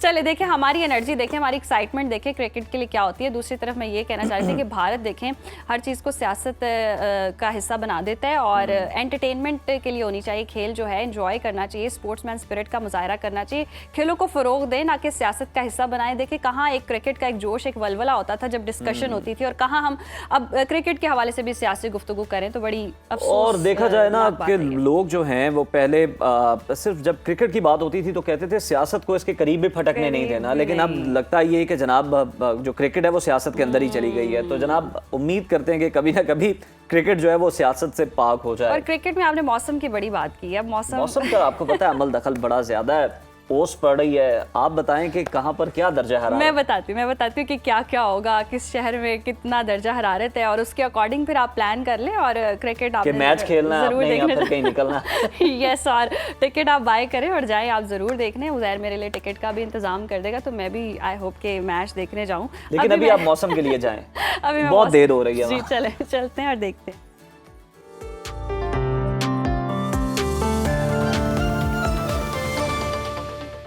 नाज़रीन, मुल्क के बेशतर इलाकों में मौसम सर्द और खुश्क रहेगा, जबकि बालाई खैबर पख्तूनख्वा, कश्मीर, गिलगित बल्तिस्तान, बालाई पंजाब में अक्सर मकामात पर तेज़ हवाओं और गरज चमक के साथ बारिश और पहाड़ों पर बर्फबारी होने का इम्कान है। और मुख्तलिफ शहरों में मौसम की क्या सूरत हाल है, आइए जान लेते हैं। और हमेशा की तरह सबसे पहले बात करेंगे बुलंदो बाला पहाड़ों की सरजमीन गिलगित बल्तिस्तान की, जहाँ मतला अब्र आलूद और मौसम शदीद सर्द रहेगा। टेम्परेचर देखें अगर गिलगित का, तो यहाँ पर ज़्यादा से ज़्यादा दर्जा हरारत है 6 और कम से कम -5 डिग्री तक गिरने का इम्कान है, जबकि स्कर्दू में ज़्यादा से ज़्यादा दर्जा हरारत हम देख रहे हैं -2 और कम से कम -10 डिग्री तक गिरने की तवक्को है। महकमे मौसमियात के मुताबिक आइंदा 24 घंटों के दौरान चंद मकामात पर तेज़ बारिश और बर्फबारी का सिलसिला जारी रहेगा। और अब आपको बताएंगे आज़ाद कश्मीर के मौसम के हवाले से, जहां मौसम शदीद सर्द और खुश्क रहने का इम्कान है। दारुल हुकूमत मुजफ्फराबाद लिए चलते हैं आपको। यहाँ पर हम देख रहे हैं ज़्यादा से ज़्यादा दर्जा हरारत है 15 और कम से कम 6 डिग्री रहने का इम्कान है, जबकि श्रीनगर के पारे की अगर हम बात करें तो यहाँ पर ज़्यादा से ज़्यादा दर्जा हरारत है 4 और कम से कम -3 डिग्री रहने का इम्कान है। मौसम का हाल बताने वालों ने आइंदा 24 घंटों के दौरान चंद मकामात पर तेज़ बारिश और बर्फबारी की पेशगोई की है। और अब आपके साथ शेयर करेंगे मेज़बानों की धरती खैबर पख्तूनख्वा का मौसम। तो KPK में मौसम की सूरत हाल ये है कि सूबे के बेशतर अजला में मौसम सर्द रहेगा। सूबाई दारुल हुकूमत पेशावर का रुख करते हैं। यहाँ पर हम देख रहे हैं ज़्यादा से ज़्यादा दर्जा हरारत है 20 और कम से कम 8 डिग्री रहने का इम्कान है। सवात की बात करें, जैसे पाकिस्तान का स्विट्ज़रलैंड कहते हैं, तो यहाँ पर हम देख रहे हैं ज़्यादा से ज़्यादा टेम्परेचर है 8 और कम से कम -2 डिग्री तक गिरने की तवक्को है, जबकि आइंदा 24 घंटों के दौरान पहाड़ी अजला में मौसम शदीद सर्द और मतला जुज़वी अब्र आलूद रहने का इम्कान है। और अब नज़र डाल लेते हैं 5 दरियाओं की सरजमीन पंजाब के मौसम पर, जहां हम देख रहे हैं सूबे के बेशतर अजला में मौसम सर्द और मतला अब्र आलूद रहने का इम्कान है। बागों के शहर लाहौर का रुख करते हैं। लाहौर में ज़्यादा से ज़्यादा दर्जा हरारत है 20 और कम से कम 7 डिग्री रहने का इम्कान है, जबकि शहर बेमिसाल इस्लामाबाद की अगर हम बात करें तो यहाँ पर हम देख रहे हैं ज़्यादा से ज़्यादा टेम्परेचर है 18 और कम से कम 8 डिग्री रहने की तवक्को है, जबकि औलिया के शहर मुल्तान में ज़्यादा से ज़्यादा दर्जा हरारत है 21 और कम से कम 8 डिग्री रहने का इम्कान है। महकमे मौसमियात के मुताबिक आइंदा 24 घंटों के दौरान मरी, गलियात और गिरदोनवा में मौसम शदीद सर्द रहने के अलावा बारिश और बर्फबारी का भी इम्कान है। और अब बात कर लेते हैं बलूचिस्तान के मौसम के हवाले से, तो जहां हम देख रहे हैं शिमाली अजला में मौसम शदीद सर्द रहेगा। कोयटा का रुख करते हैं। कोयटा में ज़्यादा से ज़्यादा दर्जा हरारत है 11 और कम से कम -1 डिग्री तक गिरने का इम्कान है। महकमे मौसमियात के मुताबिक आइंदा 24 घंटों के दौरान सूबे के बेशतर अजला में मौसम सर्द और खुश्क रहने का इम्कान है। और लास्टली हमेशा की तरह आपके साथ शेयर करेंगे सूबा सिंध का मौसम, जहाँ अक्सर इलाकों में मौसम सर्द और खुश्क रहेगा। शहर कायद कराची का रुख करते हैं। यहाँ पर हम देख रहे हैं ज़्यादा से ज़्यादा टेम्परेचर है 25 और कम से कम 13 डिग्री रहने का इम्कान है, जबकि हैदराबाद में मैक्सिमम टेम्परेचर है 25 और मिनिमम 12 डिग्री रहने की तवक्को है। आइंदा 24 घंटों के दौरान सिंध के बेशतर अजला में मतला अब्र आलूद रहने का इम्कान है।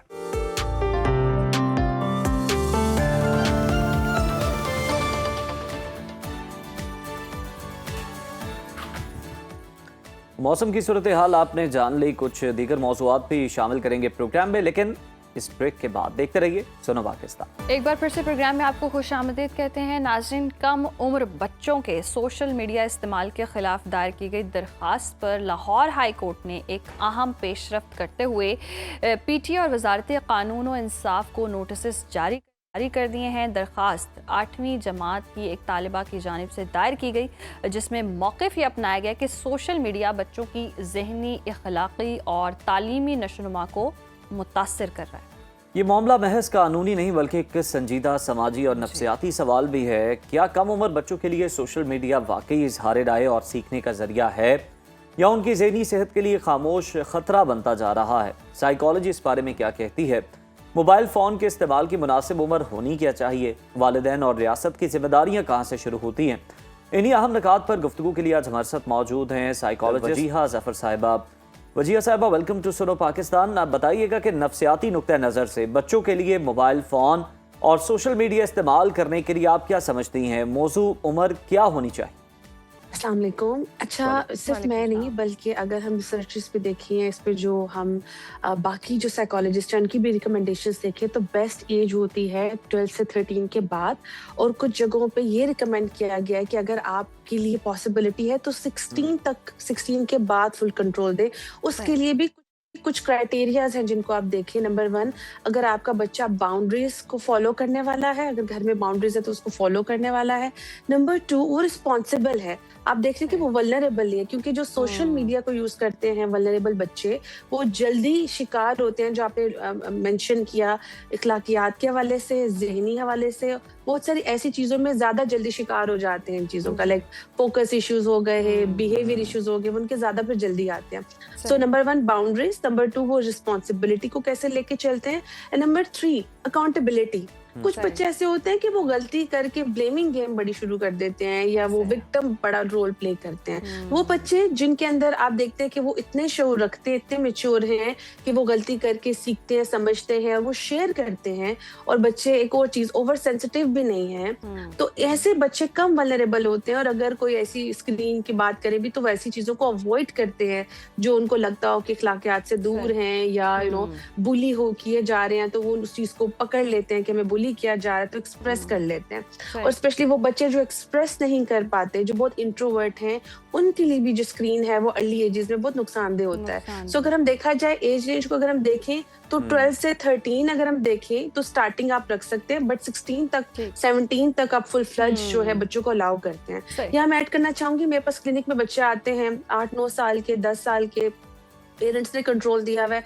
अब तो खैर मैंने काफी बड़ी एज बता दी, मैं 1-2 फैमिलीज में भी गई, वो 3 साल का बच्चा रील्स देख रहा है, और वो रील्स में जो कंटेंट है, जो मैंने सुना, जो मैंने देखा, I was like really upset कि इतने छोटे बच्चों को हम रील्स पे लगाया हुआ है, हमने 3-4 साल के बच्चों को, उनको कोई स्क्रीन चेक नहीं है। बिल्कुल दुरुस्त फरमाई आपके, इतने छोटे छोटे बच्चे रील्स देख रहे होते हैं, इस तरह का कंटेंट देख रहे होते हैं, और फिर वैसे ही एक्ट कर रहे होते हैं, और अपनी तरफ से यूट्यूबर और वो पता नहीं क्या इन्फ्लुएंसर बन के एक्ट करके भी दिखा रहे होते हैं। तो ये कितना हार्मफुल है, क्योंकि बच्चों की अब वो मासूमियत ही खत्म हो गई। अब तो ऐसे वालिदैन भी आ रहे हैं जो चाहते हैं कि बच्चा मोबाइल यूज़ करे, कंटेंट क्रिएट करे, कमा के लाए, और जैसे ही पैदा होता है बच्चा तो एक कंटेंट बन जाता है।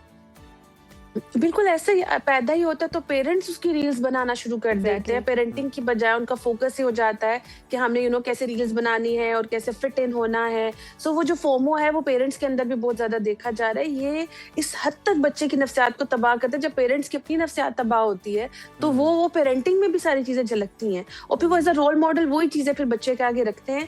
और जब ये बच्चे इसी दौड़ का शिकार होते हैं तो फिर उनकी नफ्सियात 8 साल, 7 साल, 6 साल के बच्चों की वो इश्यूज आ रहे हैं जो कुछ सालों पहले हम देखते थे कि 15-20 सालों में आते थे। मतलब 13 साल में। अच्छा, एक और चीज, बहुत सारे डिसऑर्डर का ऑनसेट ही 10 से 13 साल में होता है, और जब वो बच्चे स्क्रीन देख रहे होते हैं तो सबसे बड़ा इशू जो चैलेंज हम क्लिनिक में देख रहे हैं बच्चों का, वो आइडेंटिटी क्राइसिस का देख रहे हैं। मतलब उनकी कुछ शनाख्त ही नहीं बन पा रही, वो अपने आप को एज ए ह्यूमन एक्सप्लोर ही नहीं कर पा रहे कि हम एज एन इंडिविजुअल हमारी क्या आइडेंटिटी है। उनको अपने गोल्स, अपनी हॉबीज, अपनी पर्सनैलिटी के बारे में कोई अवेयरनेस नहीं होती।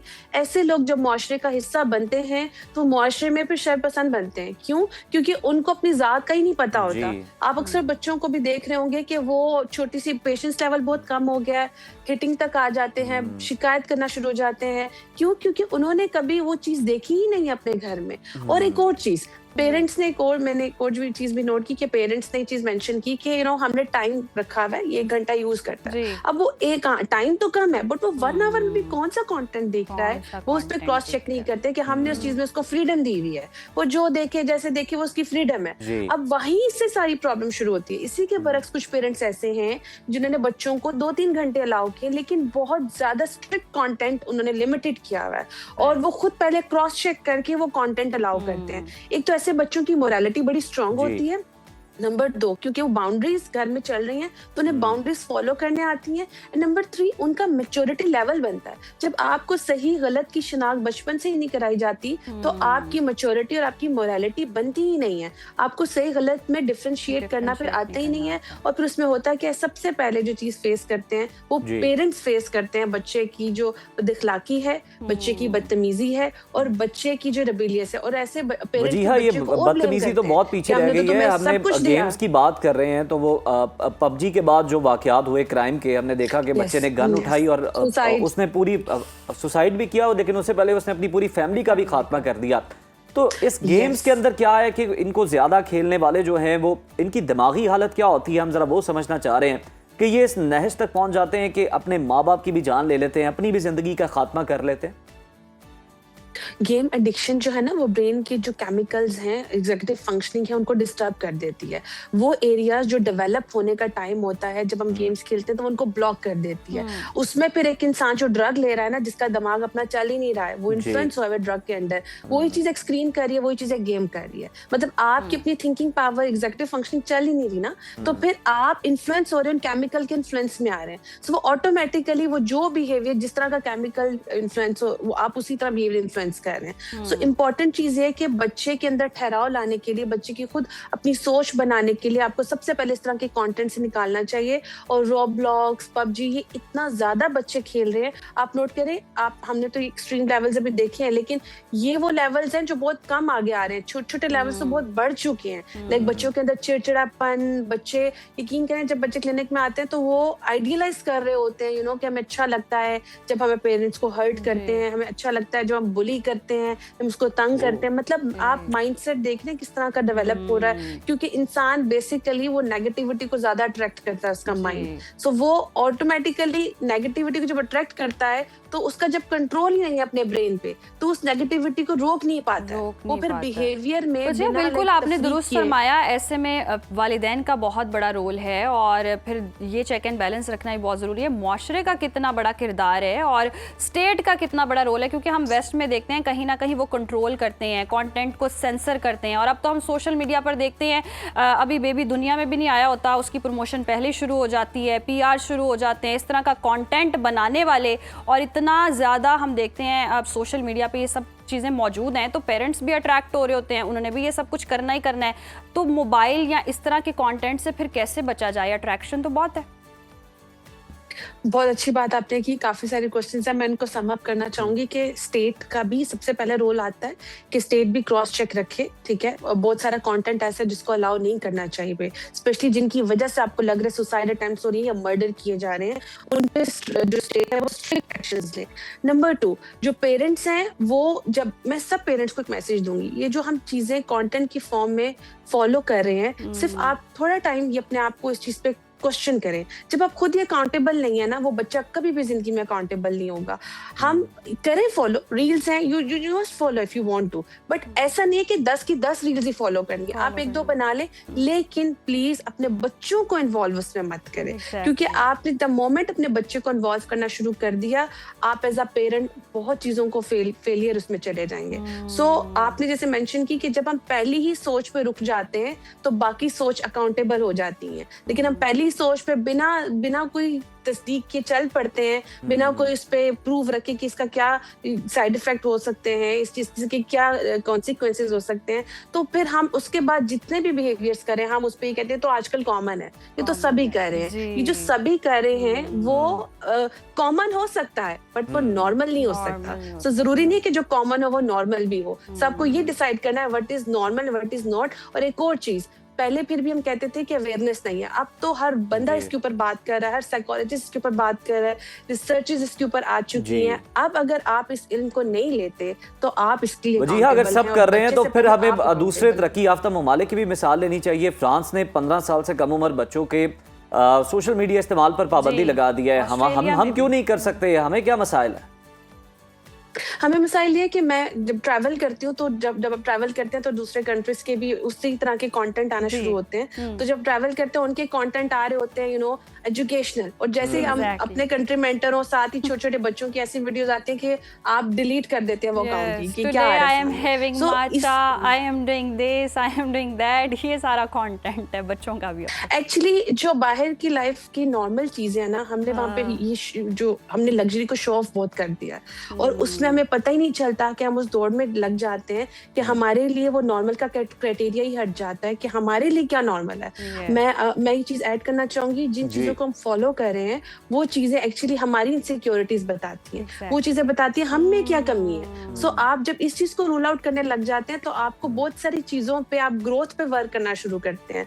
अब बहुत सारे लोग हैं, मैं पेरेंट्स को देखती हूँ, उनके अकाउंट्स ही नहीं है, या उनके अकाउंट है तो वो फॉलो ही नहीं कर रहे वो एजुकेशनल वीडियोस को। तो आप जो चीज कर रहे हैं है प्रेजेंट, इससे पता चलता है फॉलो क्या कर रहे क्या हैं, कर क्योंकि आप रहे हैं। वही प्रेजेंट करते हैं जो आप फॉलो कर रहे होते हैं। सही। बहुत शुक्रिया वजिया आपके वक्त का। और वाकई ऐसा है कि हम बहुत शो ऑफ वाले वर्ल्ड चुके हैं कि एक सोशल मीडिया है और वहाँ पर आपने अपना एक लाइफस्टाइल जो फेक लाइफस्टाइल है वो मेंटेन किया होता है, और वो चाहते हैं कि जो लोग उसको देखकर इम्प्रेस हों, और कहीं ना कहीं ये हमारी अपनी इनसिक्योरिटीज और जो यूरोप में या जिनको- दूसरे तरक्की याफ्ता ममालिक में माहम हम देखते हैं नॉर्मल है, उसको हम यहाँ पर लग्जरी बना के Luxury बना उसको अपना कर, कंटेंट बनाते हैं और जनाब उससे हम व्यूज हासिल करने की कोशिश करते हैं और इन्फ्लुएंस करने की भी कोशिश करते हैं कि हम इन्फ्लुएंसर जी। हैं। तो बच्चों की जो मासूमियत है वो उसको बरकरार उसको रहने दें, content उनके ना साथ बनाएं। छेड़छाड़ मत करें। हाँ, उन्हें आप कंटेंट क्रिएटर ना ही बनाएं तो ज्यादा बेहतर होगा। बाकी मर्जी आपकी है जनाब। ब्रेक लेते हैं प्रोग्राम में हमारे साथ। वेलकम बैक नाज़रीन। और आज हम बात करेंगे बहुत ही अहम मौजू पर, यानी कि तकदीर और तदबीर। ये वो सवाल है जो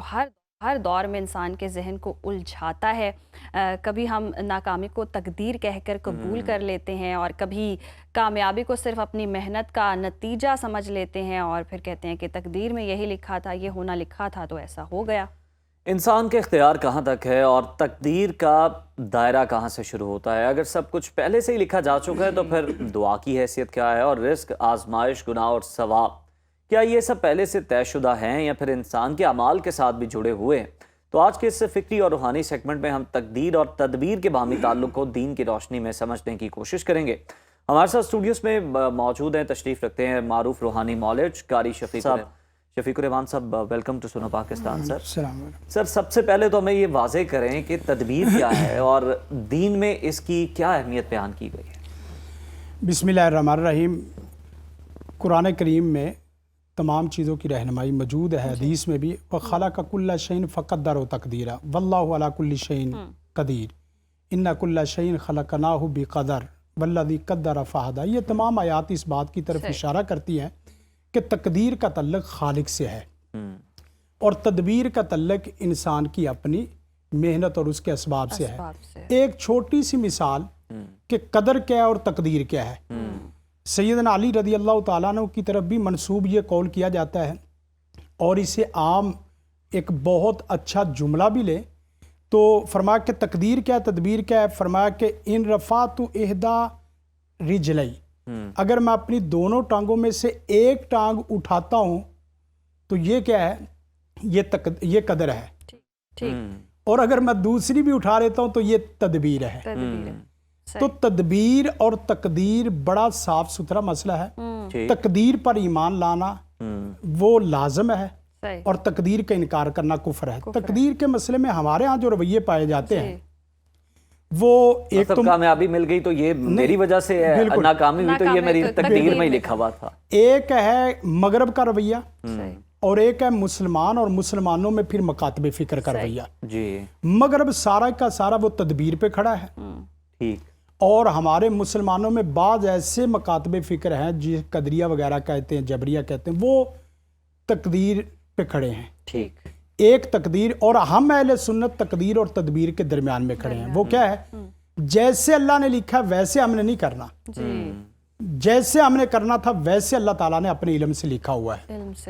और एक बहुत अहम चीज़ जो उज़ैर भाई आपको बताना चाहता हूँ वो ये है कि जो दीनी उमूर हैं उन तमाम का तल्लक आपके तदबीर से है। ठीक। कि आप चाहे तो नमाज पढ़े चाहे तो नमाज छोड़ दें, बिल्कुल ठीक। चाहे तो कुरान पढ़े चाहे तो कुरान छोड़ दें, इख्तियार में है, इख्तियार में है। बिल्कुल ठीक। और जितने भी तकवीनी उमूर हैं वो तमाम के तमाम तकदीर से मुतल्लिका हैं। मसलन मौसम से मुतल्लिका हमारी कोई तदबीर नहीं हो सकती। और इसी तरह रिज़क भी इसी के मुतल्लिक बाद दफ़ा कहा जाता है रिज़क है, सेहत है। रिज़क और सेहत के मुतल्लिक आपका तदबीर इख्तियार करना ज़रूरी है, लेकिन असल भरोसा आपका तकदीर पर होना चाहिए और ईमान उसी पर होना चाहिए। एक साहिब आया, उसने चोरी कर ली, ऐसे ही है। चोरी की तो सैयदना उमर रज़ी अल्लाह ताला ने फरमाया कि इसका हाथ काटो। तो कहने लगा कि या अमीरुल मोमिनीन, आप मेरा उस मामले में हाथ कैसे काट सकते हैं जो मेरी तकदीर में पहले ही लिखा हुआ था। तो मेरी तकदीर में चोरी लिखी हुई थी तो मैंने करनी ही करनी थी। आज के मुजरिम भी ये मिसालें देते हैं, यही कहते हैं। तो सैयदना उमर फारूक रज़ी अल्लाह ताला ने फरमाया कि जल्लाद को लाओ। जल्लाद को बुलाया, जल्लाद को बुला के उसका हाथ कटवाया और साथ एक जुमला बोला।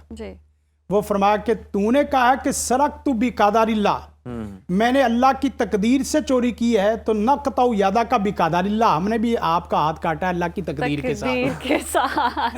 जी। जिस तकदीर में ये लिखा हुआ था कि तूने चोरी करनी है, उसी तकदीर में ये भी लिखा हुआ था सजा भी मिलनी है तुझे, तेरा हाथ भी कट तू जिस तरह तू चोरी से नहीं बच सकता था, इसी तरह हम सजा देने से बचे।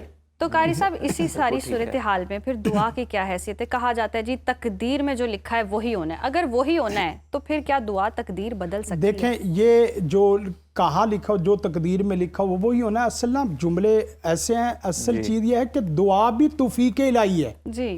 जिस तकदीर में लिखा हुआ कि ये काम करेगा तो उसके बाद ये मामला तो हो जाएगी, उसी तकदीर में ये भी लिखा हुआ कि दुआ करेगा तो अल्लाह ताला इसको दुआ से ये मामला हल फरमा देंगे। तो ये नहीं होता कि दुआ से तकदीरें नहीं बदलती। वो कहते हैं कि वो निगाहें मर्द मोमन से बदल जाती हैं तकदीरें, ये जुमला बिल्कुल गलत है। निगाहें मर्द मोमन से तकदीरें नहीं बदलती, असल तकदीर अल्लाह का हुक्म है। जो हम लोग तदबीर करते हैं वो मैंने आपको बताया कि उमूर तकवीनिया और उमूर दीनिया। एक जुमला बोलता हूँ, उसको आप अच्छे तरीके से वो लेंगे।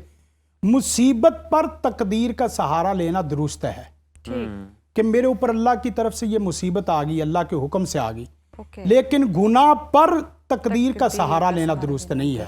ठीक, गुनाह पर मसलन मैंने ये गुनाह करना था तो गुनाह की निस्बत अल्लाह की तरफ नहीं कर सकते, वो तमाम की तमाम इंसान की तरफ है। एक साहिब थे, वो हर वक्त अल्लाह की तकदीर पे खुश रहते और साथ ये बात करते रहते। मियाँ बाकिर थे राहिमहुल्लाह।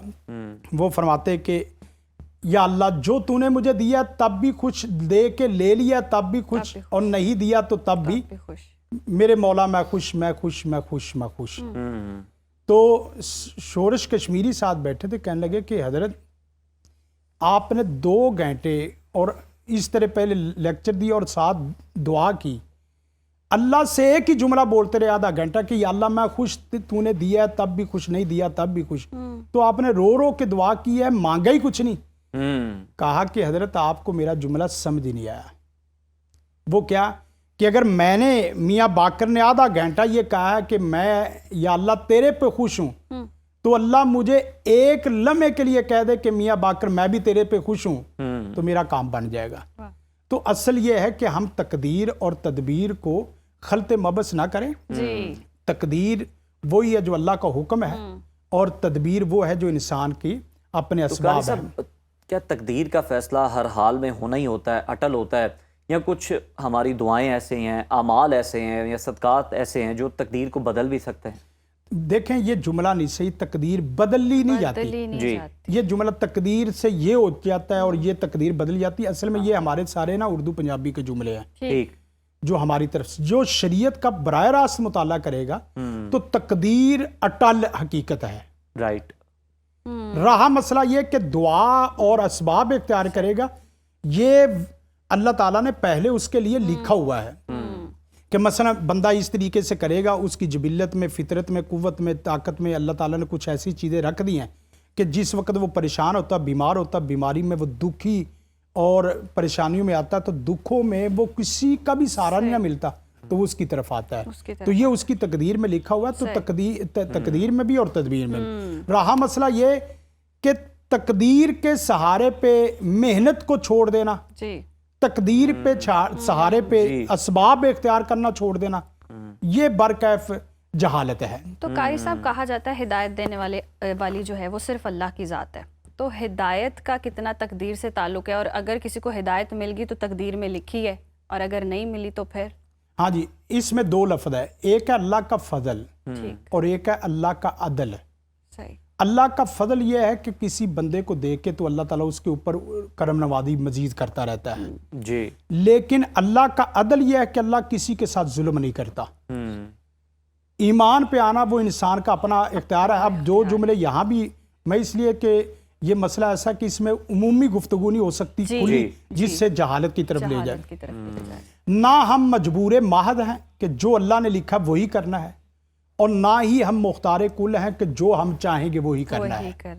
हम कुछ चीज़ों में मुख्तार कुल हैं और कुछ चीज़ों में मजबूर महद हैं। दीन इस्लाम के मसले में मुख्तार कुल है, सही। मुकम्मल इख्तियार है कि आप अपने ईमान को सी लेवल पे ले जाएं, बी लेवल पे ले जाएं, ए पे ले जाएं, ए प्लस पे ले जाएं। जी।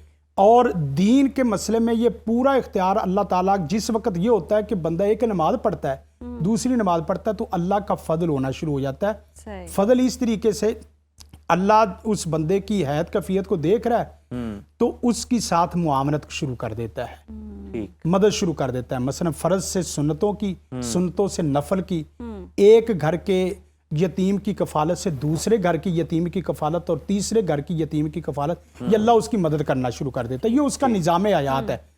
तो ये जुमले भी, असल जुमला ये है कि वल्लाहु अला कुल्ली शैइन कदीर, अल्लाह को जो आदमी कादिर मुतलक मानता है कि वो हर चीज़ पे कादिर है, उसकी कुदरत का इनकार नहीं कर सकता। वो ही लोग इनकार करेंगे, तकदीर और तदबीर की बहसों में जाएंगे, जो अल्लाह के इल्म के अंदर और अल्लाह की कुदरत और कादिर होने में कुछ शुबे का कायल है। मसलन कितने लोग ऐसे हैं कि जो ये जुमला बोलते हैं कि अल्लाह अला कुल्ली शैइन कदीर है, लेकिन जो मौजूद है उस पे कदीर है, जो मौजूद नहीं है उस पे कदीर नहीं है।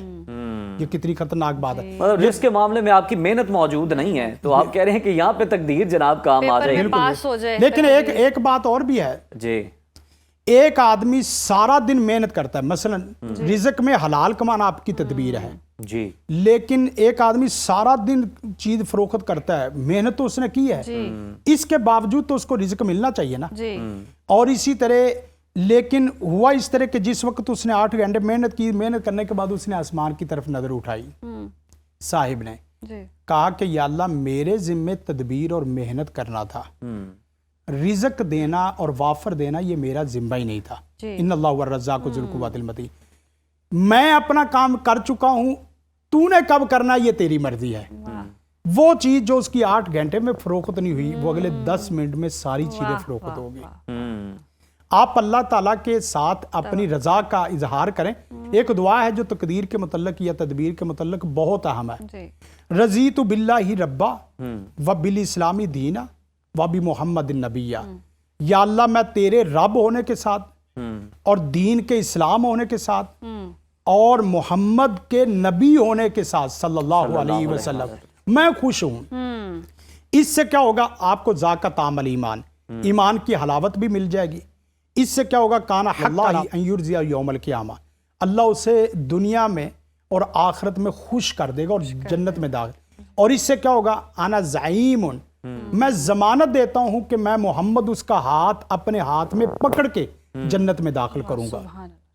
और एक जगह आता है हल्लत लहू शफात यौमल क़ियामा, जो आदमी तकदीर पे खुश होता है और मुसीबतें परेशानी है जैसे भी बर्दाश्त करता है और अल्लाह पे ये दुआ कर पे कहता है, आप यकीन करें, फरमाया कि हल्लत लहू शफात यौमल क़ियामा, मेरी शफात का वो हकदार हो जाएगा। क्या बात है, यानी सब कुछ ही हासिल हो गया। बहुत शुक्रिया कारी साहब आपके वक्त का, बड़ी बेहतरीन आपने रहनुमाई की इस मामले पर। हमें जनाब इजाजत दीजिए, प्रोग्राम का वक्त खत्म हो चुका है। कल दोबारा आपसे मुलाकात होगी। अल्लाह हाफ़िज़।